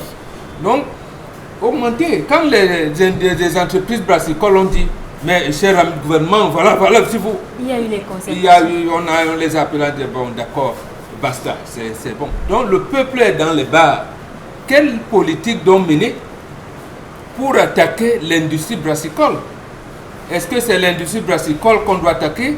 Ou alors est-ce que la collusion incestueuse entre l'État et les industries brassicoles? Voilà où se trouve le problème. Madame, Monsieur, nous vous demandons de rester fort, de rester, on va dire, dans un état d'esprit qui voudrait que le Cameroun de demain ressemble à ce que nous voulons. Mais qu'est-ce qu'il va donc falloir faire aujourd'hui? Qu'est-ce que vous faites? Nous vous regardons, nous nous regardons et nous nous posons tant de questions. Mais il y a quand même au-delà de tout ça, bon Bengan, peut-être pour les parents que nous sommes aujourd'hui et que vous êtes également avec nous, est-ce que vous, parents, je pose la question bêtement, peut-être ça n'a rien à voir avec le sujet du jour, n'avez-vous pas honte quand vous regardez vos enfants? N'avez-vous pas mal quand vous regardez vos petits-fils aujourd'hui qui naissent et qui sont encore avec vous à la maison, bon Bengan? Je me rappelle d'une interview de notre compatriote Paul John Matedga. Il venait de publier chez l'Harmattan le livre Entreprises publiques, État et crise au Cameroun, failli d'un système. Quand on l'interrogeait, c'était en début des années 90, il a dit, dans 30 ans, nous risquons même ne plus avoir de larmes pour pleurer. Voilà, nous sommes à 30 ans. Effectivement, nous y sommes maintenant. Et Achille Mbembe, lors de son dernier voyage au Cameroun en juillet 1993, lorsque Charles Ndongo lui pose la question de savoir mais quel avenir, il est resté pendant près de 15 secondes sans dire. Il a dit, à notre époque, on se battait pour avoir une place au soleil. Aujourd'hui, les jeunes sont les forçats contre la mort. Ils ne luttent pas pour bien vivre, mais ils luttent pour ne pas mourir. Donc, c'est dans cette situation, il faudrait donc que, et là pour vous répondre, je vais prendre une autre phrase d'un autre écrivain, qui est décédé, France Fanon. Il disait, chaque génération doit dans une relative opacité trouver sa mission, l'accomplir ou la trahir. Moi, j'ai choisi d'accomplir ma mission, qui est celle d'avoir des gens qui ont imposé la dictature au Cameroun et de lutter contre cette dictature-là. Merci, Momo Donc, ils doivent donc s'organiser pour lutter contre cette dictature et la gagner et implémenter une politique de mieux vivre. Les UP6 parlent de l'élévation du standard de vie des populations. Et nous, les traditionnels, nous traditionnalistes, nous disons qu'il faudrait améliorer notre condition de vie. Merci. Merci, Mohamed Gan. Vous êtes un général et nous sommes vos officiers. On y va ensemble, en guerre. Dans un instant, madame, messieurs, la revue des réseaux sociaux. Qu'est-ce qui a fait la une sur la toile? C'est 24 heures. Karine Santia, nous vous regardons. On commence d'abord par la sortie du ministre Paul Atangandji qui ne cesse pas jusqu'à présent de faire parler les internautes, hier, le ministre de l'administration territoriale a adressé un message fax musclé au gouverneur du centre, des régions du centre, littoral et l'ouest pour leur intimer l'ordre de surveiller étroitement et de mettre hors d'état de nuire toute personne qui oserait suivre le mot d'ordre de manifestation le 22 septembre prochain lancé par Maurice Kamto et le ton qui est très guerrier pour dissuader les marcheurs potentiels. Sur la toile, les militants du MRC signalent déjà la disparition de certains de leurs militants. Il y a aussi une réponse des militants du MRC qui est sortie. De tout cela, les commentaires vont bon train. Il y en a qui sont déjà sur surveillance. Depuis lors, on attend seulement que le 22 arrive pour vraiment savoir ce qui va se passer. Y aura-t-il manifestation ou pas? Parlera-t-on justement de ces réalités au Cameroun aujourd'hui? Mais lorsque le ministre de l'administration territoriale est ressorti le 7 septembre dernier avec un ton martial, parler à la communauté nationale à travers la presse qu'il a fait convoquer, et que hier encore à travers ce message fax adressé aux différents gouverneurs du centre, du littoral et de l'ouest, et qui a été rendu public sur les réseaux sociaux aujourd'hui. Charles a même battu, je posais la question encore à quelqu'un ce matin, ne sommes-nous pas justement dans un état où un général, au lieu de voir l'ennemi en face, préfère d'aller en guerre contre le peuple lui-même? Comment on explique ça? Parlons justement de Paul Atangani aujourd'hui et son message. Fax qui fait le tour de la toile depuis hier. Monsieur Michel Gatchou, il faut dire que le peuple aujourd'hui est à cheval. Entre eux. La zombification et le désir de se lever. Mais la zombification pèse plus. C'est important de le préciser. Vous allez vous rendre compte quand vous parcourez les réseaux sociaux que il y a plus de personnes qui disent demander à Kamto de marcher avec ses enfants. Ses enfants sont en train là-bas. Si ses enfants ne sont pas là, je ne marche pas. Je ne sacrifierai pas ma vie pour des personnes qui ne sont pas là. Le professeur Fogg dit qu'il a conférence ou c'est quoi, cours qui va donner le 22. Parcourez la toile, vous allez vous rendre compte. Effectivement. Allez juste en dessous de ça, vous allez voir 1300 commentaires. Vous allez voir 300 likes. Vous allez voir. Est-ce que c'est là le débat? Non. À l'heure actuelle, pendant que vous êtes sur la place virtuelle en train de débattre, l'administration, le gouvernement s'organise. Regardez le type de message rendu public. C'est d'une violence et d'un mépris terrible à l'endroit du peuple. Pourtant, l'ensemble des actions qui sont posées sont antidémocratiques et anticonstitutionnelles, M. Michel Gatchou. C'est reconnu dans toute démocratie. C'est le pouvoir du peuple par le peuple et pour le peuple. Vous êtes là parce que le peuple, vous êtes nos employés. Si démocratie. Vous êtes, si il y a démocratie, vous êtes nos employés. Et lorsqu'on se rend compte, le patron qui est le peuple se rend compte que l'employé n'est pas au service, qu'est-ce qu'il fait? Il doit dire, monsieur, nous exigeons des comptes. Rendu aujourd'hui, le peuple a déjà vomi l'ensemble des élus. Je dis le peuple a vomi l'ensemble des élus, tant députés que sénateurs. Il a vomi le peuple en disant, vous ne défendez pas. Comme si vous disiez que lorsque le peuple a vomi l'ensemble des élus, même Paul Biya avec 71% à la dernière élection présidentielle a été vomi. Monsieur Michel Gatchou, je ne suis pas au niveau des votes, je suis au niveau des élus. Le peuple a vomi ses élus parce que le peuple ne fait plus confiance à ses élus. Oui, j'ai dit, est-ce que le chef de l'État n'a pas été élu? Ouais, Monsieur il est Gatchou. Il est dedans, merci beaucoup. Monsieur Michel Gatchou, je parle des élus. Des élus. Si tu veux, je précise, des députés et des sénateurs. Le peuple les a voulu. Le peuple a décidé lui-même de prendre désormais le taureau par les cornes. On parle, monsieur Michel Gatchou, de l'assainissement urbain. Aujourd'hui, on est censé voir dans les quartiers des véhicules d'Isaac-Am, c'est pas la publicité, d'Isaac-Am et consorts, pour faire le ramassage. Rendu au jour d'aujourd'hui, on est censé attendre que les curages se font dans les quartiers, dans les grandes rues. Mais qui le fait? C'est les associations de quartier. Est-ce que c'est l'administration? Le peuple a attendu, le peuple est allé se plaindre chez les élus. Rien. Mais voilà donc de tels messages qui devraient dire au peuple, les personnes que vous avez choisies, vos employés sont en train d'organiser une mutinerie contre vous. Ça, c'est important de préciser, que le peuple sache désormais que comment un gouverneur va se lever on dit avec la dernière énergie, mettez sous surveillance, il faut contrôler. Ça veut dire que le peuple en lui-même se sent embastillé. Tout en faisant confiance aux forces de maintien de l'ordre. Enfin, le professionnalisme des forces de maintien de l'ordre. Je ne fais que rappliquer ce que le ministre lui a dit, Charles Hamel. Donc, c'est pas moi. C'est pas moi. Et soyez... Non, mais je ne fais que redire parce que le fax dit. Et Dominique Audrey, lorsqu'on a parcouru effectivement ce fax, le ton du ministre est menaçant. Oui. Est-ce que ce n'est pas un ton de peureux en réalité? Le faux courage. Le faux courage, comme on dit au quartier. Ça laisse à entrevoir ça. Mais la question qu'on peut se poser, c'est quelle est l'opportunité d'une telle communication? Est-ce que le MRC a annoncé qu'il y aurait une marche? Le MRC a justement annoncé qu'il y aurait une marche le 22. En bon? On a mentionné le 22 ou bien il y aurait une marche le 22? En tout cas... On a parlé du 22 novembre. Tout est dit que le 22 septembre. Du 22 septembre. Oui. Point. Mais le MRC quand même prévoit une marche. Officiellement? Oui, bien sûr. Parce que moi, j'ai plus l'impression qu'on est dans des projections. On lit dans les boules de cristal qu'il y aurait des marches. Moi, je sais qu'il y a quelque chose le 22. Ça peut être une conférence de presse le 22. Ça peut être faire le foot le 22. Ça peut être n'importe quoi.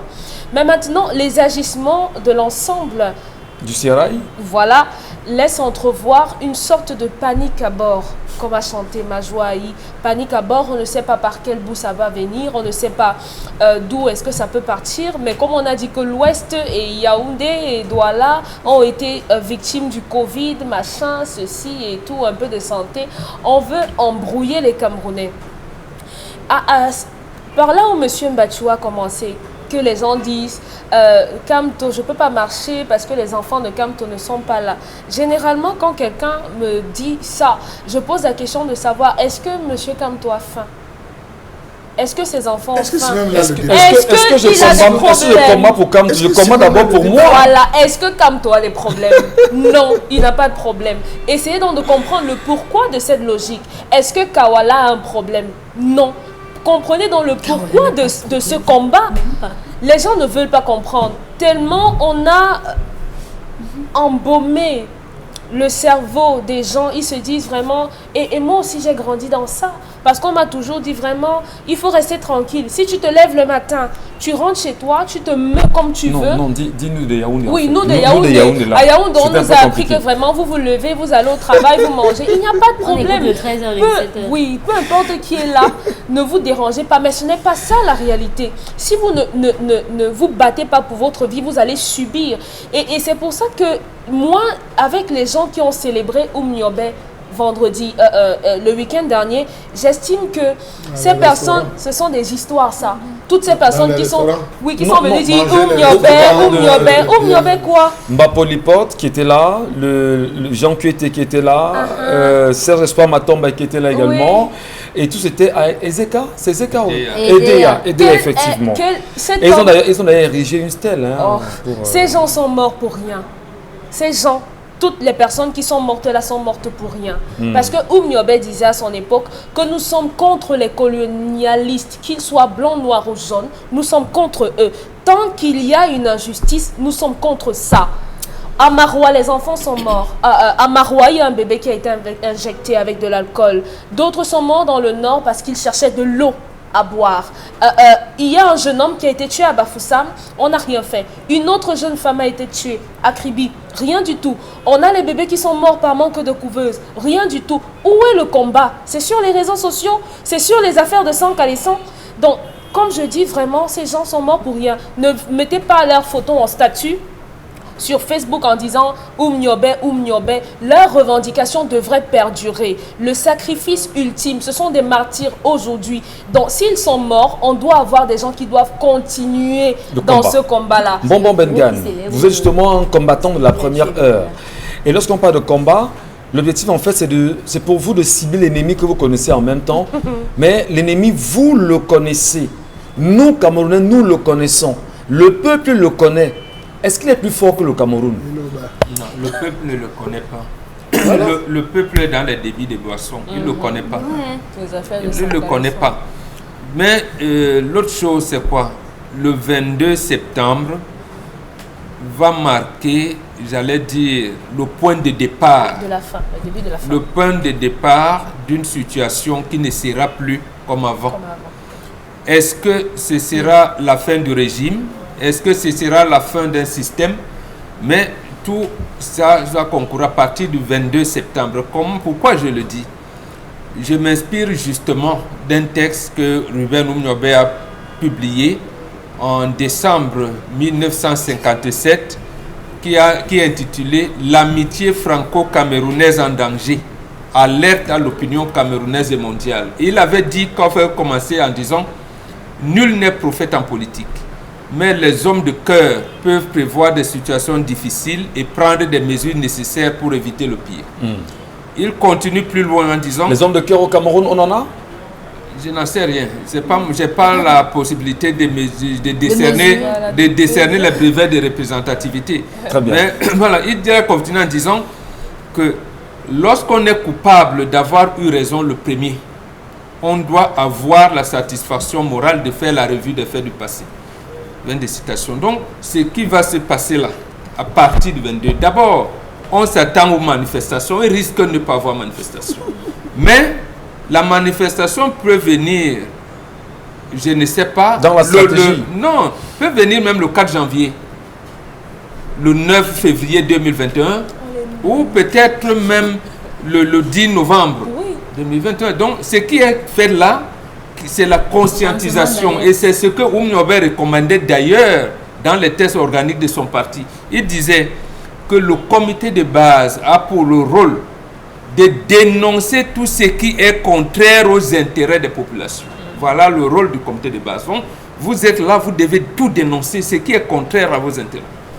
Donc, c'est ça, ce qui va commencer. Donc, les Camerounais commencent à prendre conscience des enjeux. Maintenant, il faut choisir quel est l'enjeu primordial, mais il faut déjà être conscient que les choses doivent changer. Mais il faut sortir de la zombification, bon Benga. Mais c'est comme ça qu'on sort justement de la zombification.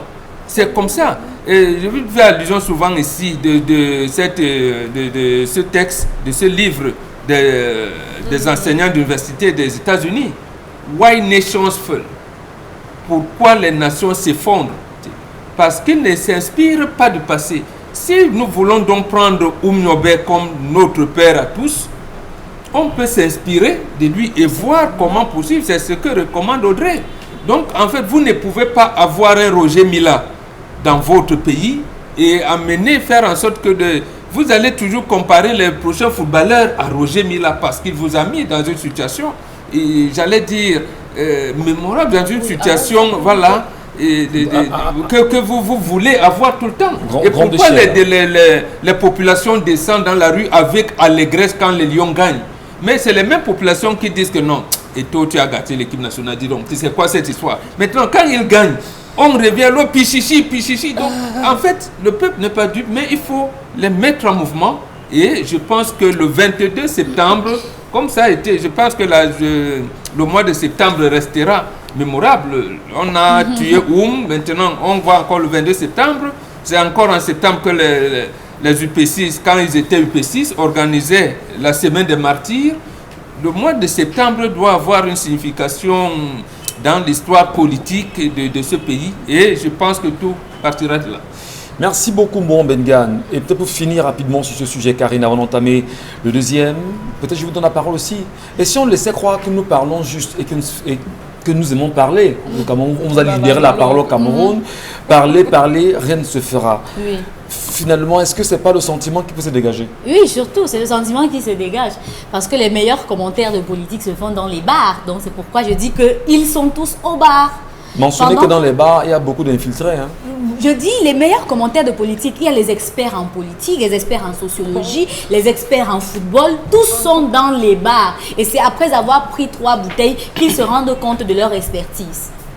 Donc, c'est de ça qu'il est question. Maintenant, lorsqu'on parle de ces questions-là aussi, il y a aussi que les réseaux sociaux ont apporté cette pseudo-liberté qui fait en sorte que les gens pensent que la révolution ou encore que les combats se font sur la toile. Quand vous finissez d'insulter les gens, vous finissez de crier que chassement, chassement. Après, vous rentrez chez vous, vous dormez. Le chassement se fait où? Sur Internet. C'est ça aussi, parce que dans toutes ces personnes qui font ces réclamations, il y a des infiltrés. C'est pour ça que le docteur Louison Essomba dit que les marches qui ont toujours été programmées au Cameroun n'ont jamais eu lieu. Justement parce que quand vous programmez une marche, elle peut être infiltrée, elle peut. Mais maintenant, ce que j'ai observé de tout ce que j'ai vu sur les réseaux sociaux ces derniers temps, c'est qu'il y a eu 4 factions qui sont nées. Et je l'expliquais ce matin à la radio. La première faction, c'est la faction de « je ne marcherai pas, je ne peux pas mourir à la place de quelqu'un qui n'est pas intéressé par moi ». Vous voyez, je ne marcherai pas, c'est une tendance qui est née et qui tend à vouloir être centriste.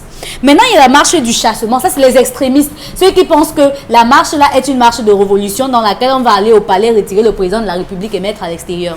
Maintenant, il y a une autre faction qui dit que vous n'avez pas le monopole de la marche. Donc, si vous sortez pour marcher, nous aussi, on va sortir pour marcher. On va voir celui qui va marcher. C'est ce qui s'est passé en 90 avec ceux qui marchaient pour la liberté d'expression et ceux qui marchaient encore le multipartisme et ceux qui marchaient pour dire qu'on n'a même pas besoin de multipartisme. Maintenant, il y a la marche des pacifiques. Il y a les pacifiques, ceux qui disaient que nous, on va sortir pour marcher sans couteau, sans lame de rasoir, sans rien. Et c'est à ce moment-là qu'on va voir si nous sommes les citoyens ou pas. Donc, il y a ces 4 factions-là qui sont quand même intéressantes à interroger sur la toile. Sauf que ce n'est que des factions virtuelles. Oui, voilà. Des factions virtuelles. Non, je dis ce ne sont que des factions virtuelles. C'est pour ça que je reste sur la toile. C'est pour ça parce que, permettez-moi de vous dire, pour avoir discuté avec certaines personnes, il y a ceux qui ne parlent pas. Les téléspectateurs et les auditeurs et les militants les plus dangereux sont ceux qui ne parlent pas pendant le parti. C'est ceux qui sont assis, ils attendent de manière spontanée. Parce que vous ne savez pas, ça peut être un père qui peut même tomber, faire semblant, qui se racle, il se lève là, il commence à chanter, il l'engage, ça démarre. Non, je vous le dis parce que les gens ont tendance à croire que tout se gère sur Facebook. Non, monsieur Michel Gacho, ceux qui ont travaillé, qui ont étudié les émeutes de 2008, mais vous ne pouvez pas savoir comment les émeutes de 2008 ont commencé. Ce n'est pas une alchimie. Si on va mettre tous ces gars, on les surveille. Surveiller même tous ces gars qu'on dit, les militants, en 90, 91, moi on était dans le feu, j'ai été dans le chaudron, monsieur Michel Gacho. Qu'est-ce que vous y faisiez, Charles Michel Gacho, racontez-nous. Racontez-nous.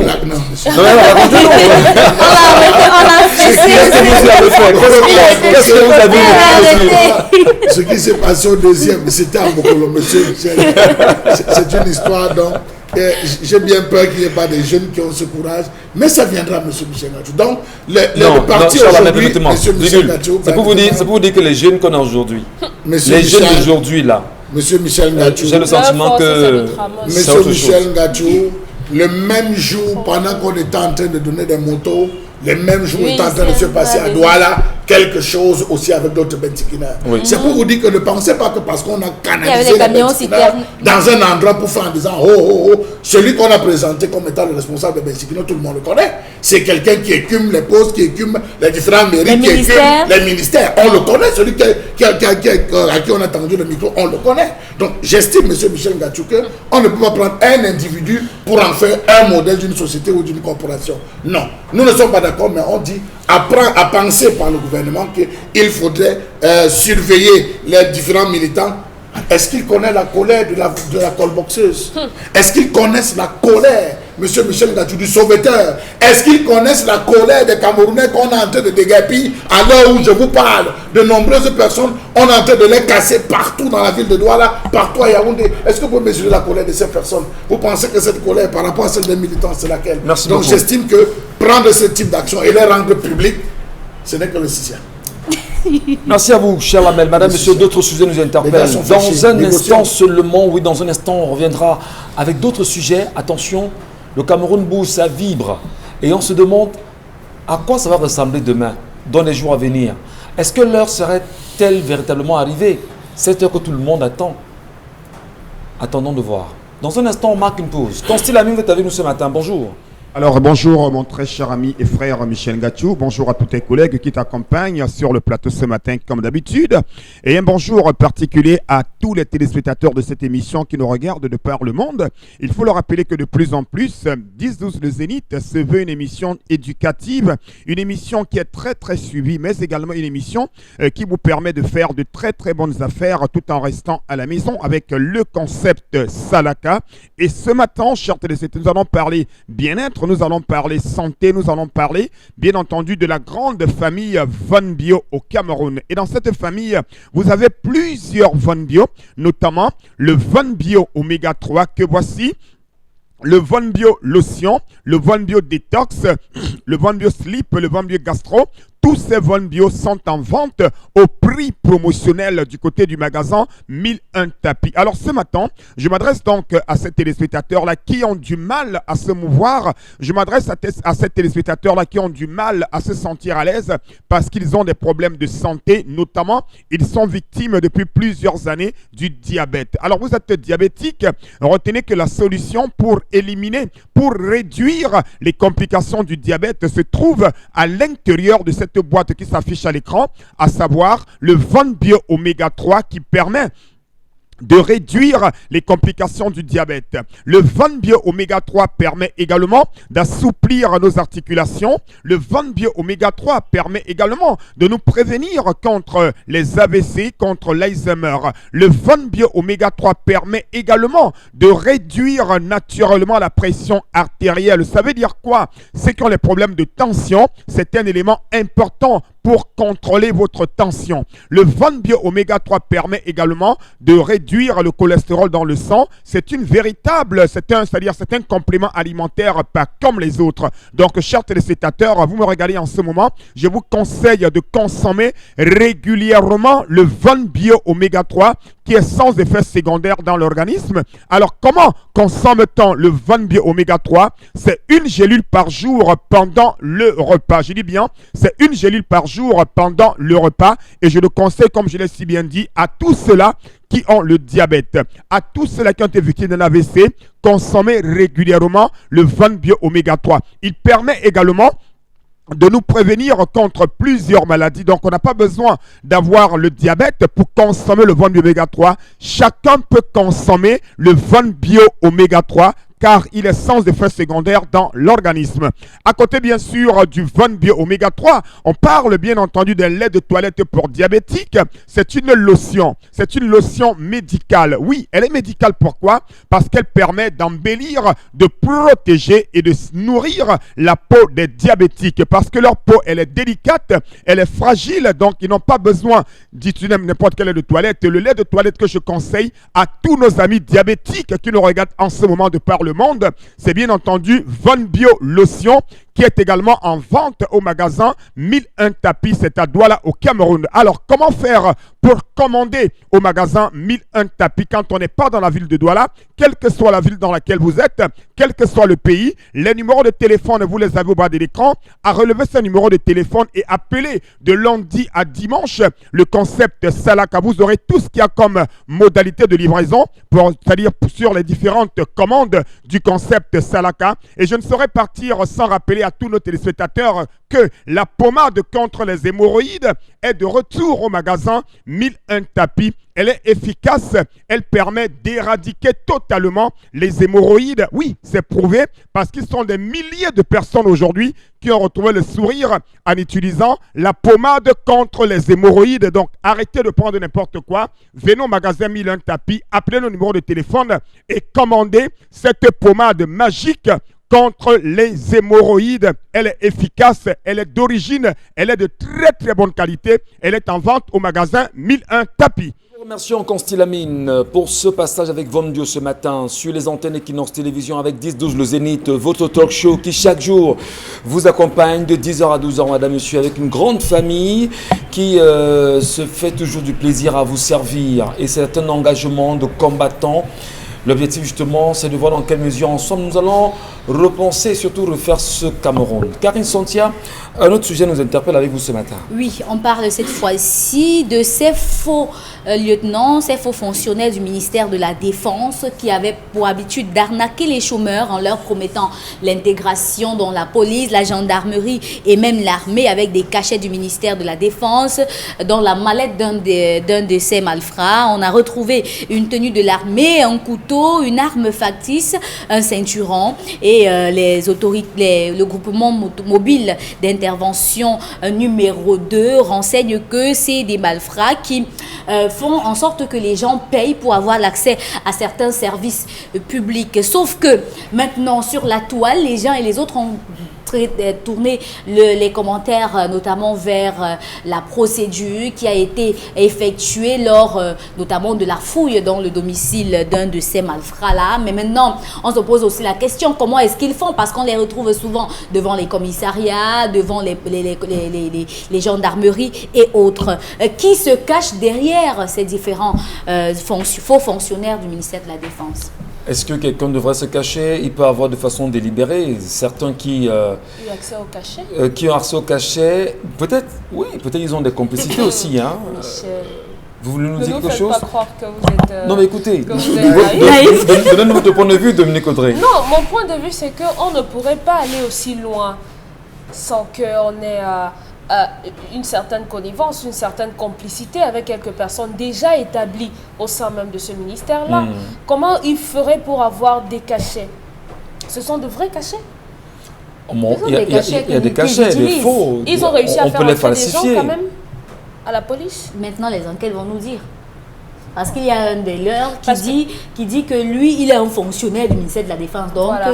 Le fait que l'autre dise que non, j'ai pris la tenue ici, j'ai fait ça. Lui, il dit qu'il est un fonctionnaire et il est en mission à Douala. Vous voyez, donc on n'a pas de question à se poser. Si effectivement, il avoue qu'il est un fonctionnaire, ça veut dire qu'il a les accès et il a les coups des franges, comme Bombok dit souvent, pour pouvoir faire entrer ainsi un tel ou telle autre personne. Et à ce moment-là, on ne peut pas parler d'arnaque parce que, effectivement, si vous lui donnez de l'argent et qu'il vous fait entrer dans ces écoles-là, vous payez, non? Effectivement. Mais ce qui m'a quand même un peu outré dans ce vidéogramme, c'est la violence qui a été portée sur l'un des leurs. Dans leur domicile. Oui, et que l'on voit le policier, l'homme en tenue, le policier être violent sur quelqu'un qui bénéficie encore de la présomption d'innocence. Des étudiants ont été violentés. Oui, justement, voilà. C'est pour dire qu'il faut déjà dire non à cela. Et il y a une dame qu'on retrouve justement dans ce vidéogramme. Lorsqu'on écoute, tout de suite, le policier a déjà porté l'accusation sur la dame en disant que vous êtes complice. Mais je dis, mais à un moment donné, c'est quoi cette police qu'on a au Cameroun où vous ne mettez aucune enquête et vous trouvez tout de suite en disant que la dame qui est à côté est complice. Elle dit, mais je ne sais même pas de quoi est-ce qu'il est question, je ne sais même pas d'où ça sort. On dit, vous êtes complice. Et c'est comme ça qu'il y a plein de personnes dans les prisons aujourd'hui qui arrivent dans les prisons. Parfois, mais on ne sait pas. On ne sait pas pourquoi vous êtes là. On vous dit, j'étais là, j'ai passé simplement et puis ça c'est compliqué. Allez, c'est un vidéogramme qui fait le tour de la table, madame, messieurs. Bon, Bengan, est-ce qu'on va justement, au regard de ces images, comprendre que le Cameroun est un pays où on a réellement écarté la norme et on a normé l'écart, pour reprendre Hubert Mononzana? Oui, tout à fait. Dernièrement, je pense qu'il y a un sujet qui a défrayé la chronique ici avec les recrutements au sein de l'agence de régulation des télécoms par madame la PCA qui, je ne sais pas, qui aurait demandé de l'argent ou pris de l'argent, mais ce qu'on présentait comme ses complices n'étaient pas des gens de l'ART. C'était des gens comme ça à l'extérieur. Ils n'avaient rien à voir. Lorsqu'on recrute les gens dans nos lycées, ceux qui les recrutent, qui recrutent nos enfants et tout, ils ne sont généralement pas des enseignants ou des surveillants de lycée. Le proviseur a son réseau, qui n'ont rien à voir avec le dispositif, j'allais dire, réglementaire de l'école en question. Donc, c'est pour dire quoi? C'est pour dire que dans le 4e principe de la défense, qu'on appelle l'universalité de la défense, quand on dit que la défense est universelle, c'est tout le monde qui participe à la défense, parce que le sujet parle de la défense ici. On intègre les civils dans la défense, mais à quel niveau? Quand vous entendez les expressions le deuxième bureau, c'est un terme militaire. C'est un terme militaire qui renvoie au renseignement.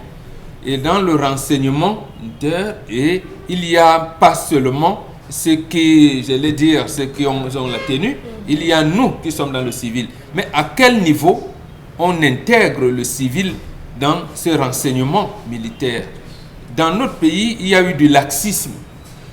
Donc ceux qui sont dans ce renseignement militaire, ils ont dépassé la ligne rouge qu'ils n'auraient pas dû passer. au point où il y en a même qui peuvent gronder un colonel. Vous vous dites, mais qu'est-ce qui se passe? Il y en a même qui lui intiment des ordres. Ils sont dans un gombo, ils se partagent et après ils prennent le gombo. Bon, il y a des micmacs. On a la célèbre phrase. Ça arrive à des micmacs. C'est donc cela, quand je disais tout à l'heure. C'est pas dans le même sens que vous, juste une virgule, je vous dis qu'on a la célèbre phrase qui est devenue, qui est courante sur les réseaux sociaux aujourd'hui, avec des stickers qui l'accompagnent. Vous me la bouclez. Vous comprenez un peu ce que je veux dire? Je disais tout à l'heure que la crise a atteint son paroxysme en 1980. Oui. Et le reste des choses ne sont que des conséquences de cela. Dans ce discours qu'Aïdjo avait donné au congrès dit de la maîtrise à Bafoussam, discours de politique générale, c'était le 12 février 1980. C'est un discours qui avait duré 4h12 minutes, interrompu 70 fois. Il avait dit cette phrase. C'est d'ailleurs là où sort les propos, la ligne politique du président Biya. Il avait dit, je cite, « Pour les 5 prochaines années, la conduite du pays exige vigilance dans l'action quotidienne, rigueur dans le travail et moralisation dans des affaires. » Fin de citation. Donc en fait, on avait constaté cela. Il y avait des failles dans le système sécuritaire, dans le système des affaires, dans le niveau des affaires. La corruption commençait à atteindre un niveau au point où on n'a même pas pu fêter le 10e anniversaire de l'État unitaire. Il a démissionné en 82, on n'a pas pu. C'est la corruption qui est allée à ce niveau. Et quand la corruption et la non-maîtrise des informations commencent à intégrer les cercles de défense de sécurité, c'est un problème. Donc ici, il y a des failles dans notre système sécuritaire et il faudrait qu'on mette fin à ce genre d'égarement. En même temps, nous croyons qu'en vous entendant le dire, sur ces failles dans ce système, il va falloir également interpeller les hautes autorités, on va dire, sécuritaires du pays, notamment le DGSN ou encore le MINDEF aujourd'hui, qui comprennent mieux ces réalités-là. Et il faut tout faire pour sécuriser les Camerounais de part et d'autre. Karine Sonsa, nous terminons avec vous. Oui, un dernier sujet, c'est notamment cette interdiction de sortie du territoire camerounais signée par le procureur général auprès de la Cour d'appel du littoral qui a adressé au consul général de France une correspondance avec un objet interdiction de sortie du territoire de Denis Wanko. Le procureur a été saisi par la maman du mis en cause compte tenu des problèmes de mœurs qui ont cours dans son domicile à Paris. Et sur la toile, les uns et les autres se posent des questions. Pourquoi est-ce que quelqu'un de nationalité française se retrouve interdit de sortir du territoire camerounais, par exemple? Voilà, c'est bien sûr un sujet qui fait parler la toile aujourd'hui. Chacun s'exprime à son niveau sur cette question, mais aussi, il faut peut-être dire à côté, Karine, qu'il y a eu les images de ces Français qui commencent à se mobiliser pour quitter le Cameroun. Mais surtout le vidéogramme, hein, on regarde d'abord. Oui. Il a été victime hier soir d'une tentative d'enlèvement qui a été déjouée par l'officier de police français qui l'accompagnait. Et dans le hall même de l'aérogare, alors même que, comme vous pouvez le constater, l'entrée de l'aérogare est une zone contrôlée et qui n'est réservée qu'aux voyageurs. Il y a donc eu, là, je laisse juge, des failles qu'il y a pu avoir dans le dispositif de sécurité. Et notre compatriote qui est donc soumis à cette menace est sous la protection du consulat général et il est hébergé dans l'enceinte du consulat général jusqu'à ce que nous puissions obtenir qu'il puisse quitter le territoire. Si j'empêche de rentrer, j'ai pas eu la possibilité de l'entendre. Alors, ce qui se passe, c'est que le consul général, le Denis Wanko, au départ, c'était une histoire d'une tentative d'enlèvement qui a échoué, de Denis Wanko qui a échoué. Mais maintenant, c'est avec la correspondance du procureur qu'on comprend en fait que c'est une interdiction de sortie du territoire, en fait, qui cause problème. Mais en même temps, lorsqu'on a traversé ce texte-là, on s'est rendu compte qu'il y a... Bon, on va laisser le juge faire son travail, mais il y a un certain nombre de choses derrière qui ne tiennent pas. Allez, je voudrais, madame, monsieur, le temps de marquer une deuxième pause, quand même dire, cher Lamel, qu'aujourd'hui, La Côte d'Ivoire également est en mouvement. Vous le savez, hier, le Conseil constitutionnel en Côte d'Ivoire a rejeté 40 dossiers de candidature à la prochaine élection présidentielle à venir. Uniquement 4 personnes ont été retenues, notamment le président Ouattara lui-même qui est au pouvoir, Pascal Affi-N'Guessan du Front populaire ivoirien dans l'autre faction. Vous avez Kouadio Konan Bertin et surtout Henri Konan Bédier. Est-ce qu'on peut quand même dire Charles Hamel? Non, Charles Hamel, je vous la donne un instant. Une appréciation quand même, la politique internationale, ça vous parle quand même? Oui, il faut dire que les regards sont visés, tous les regards sont tournés vers la Côte d'Ivoire. On s'attendait à voir valider la candidature de Laurent Gbagbo, voir valider la candidature de Soro, il faut le préciser comme ça, pour essayer, entre guillemets, de parler de réconciliation comme telle était l'idée de Ouattara qui a dit, bon, qui ne se prononce pas, qui me laisse prendre le mandat, je vais... Bon, vous voyez, on est à ce niveau. Est-ce que là, ce n'est pas les mêmes réseaux qui sont tapis dans l'ombre, qui sont en train de vouloir maintenir? C'est vrai qu'il y a deux camps. Il y a un camp qui estime que Ouattara a véritablement travaillé pour la Côte d'Ivoire. Et c'est Ouattara, il va finir. À l'époque de Konan Bédier, il est sorti à la queue entre les gens parce qu'il n'a rien foutu pendant ces années de mandat. Pareil pour Laurent Gbagbo qui a eu un mandat, il a passé le temps à repousser. Il a pu tenir 10 ans, mais lui, à Ouattara, il a pu le faire. On parle du 4e pont, ce qui suppose qu'en termes d'action sur le terrain, laissez-lui donner la chance de pouvoir le faire. Mais si ça n'avait été que ça, M. Michel Ngattou, vous êtes d'accord avec moi, qu'il y a de nombreuses personnes qui reviendraient encore aux affaires parce qu'ils ont tout donné. Je pense qu'ici, il est question de parler de réconciliation. La Côte d'Ivoire, jusqu'à ce moment, est encore en train de bouillir. Il y a des feux, des tensions qui sont sous-jacentes. Il faut trouver un terrain pour amener. Est-ce que ce énième mandat ne va pas provoquer le mandat de la honte, comme on le baptise là-bas? Est-ce que ça ne va pas provoquer un désordre? Autant de points d'interrogation, d'autant plus qu'il avait dit « je sors, je ne suis plus là ». Il se reprogramme encore après ça. Vous voyez, il y a tout cela et j'ai bien peur que la Côte d'Ivoire se retrouve. J'ai bien peur, M. Michel Ngattou. Très bien, ce n'est pas un soin, mais que la Côte d'Ivoire s'embrasse. Nous souhaitons également beaucoup de paix à la Côte d'Ivoire qui est chère à l'Afrique aujourd'hui et on le sait, Guillaume Soro a fait savoir son mécontentement quant à la décision du Conseil constitutionnel hier. Aujourd'hui, le calme du côté de Laurent Gbagbo, on ne sait pas exactement ce qui se prépare là-bas en Côte d'Ivoire. Le pays sera-t-il dans le calme? Peut-on faire confiance à ces élections présidentielles à venir? Est-ce qu'on dira effectivement que la Côte d'Ivoire qui est chère au cœur des Africains sera encore l'objet des troubles à venir? On en parlera, Madame Michel, avec vous. Mais surtout, une nouvelle pause s'impose avec Consti Lamine, qui vient nous parler de Sorepco. Exactly. My friend, I talk just now for Sorepco. I talk just now about Sorepco because Sorepco na son bibi magasin. Sorepco na son magasin où il sell fine kako. On a ce concept salaka, not il sell any kana kako. When are they for talk for son company? That means la company na fine company where he find like a sugar. Donc Sorepco get fine kako them. Donc any man where he me just now, we must just go for Sorepco. For that stuff for Yaoundé, for that stuff for Bonaberi, for that stuff for Aqua, for that stuff for Bertois, for that stuff for Kribi, for that stuff for Ideya. We must know say Sorepco they for make some big promotion. Donc mototenye sengalemba tatan. Bignon alande au magasin Sorepco. Le ben masango mabouam. Le ben carreau, le ben salon en cuir, le ben cuisinière, le ben congélateur, le ben machine à laver, le ben lambote weno poula, alande au Sorepco tatan.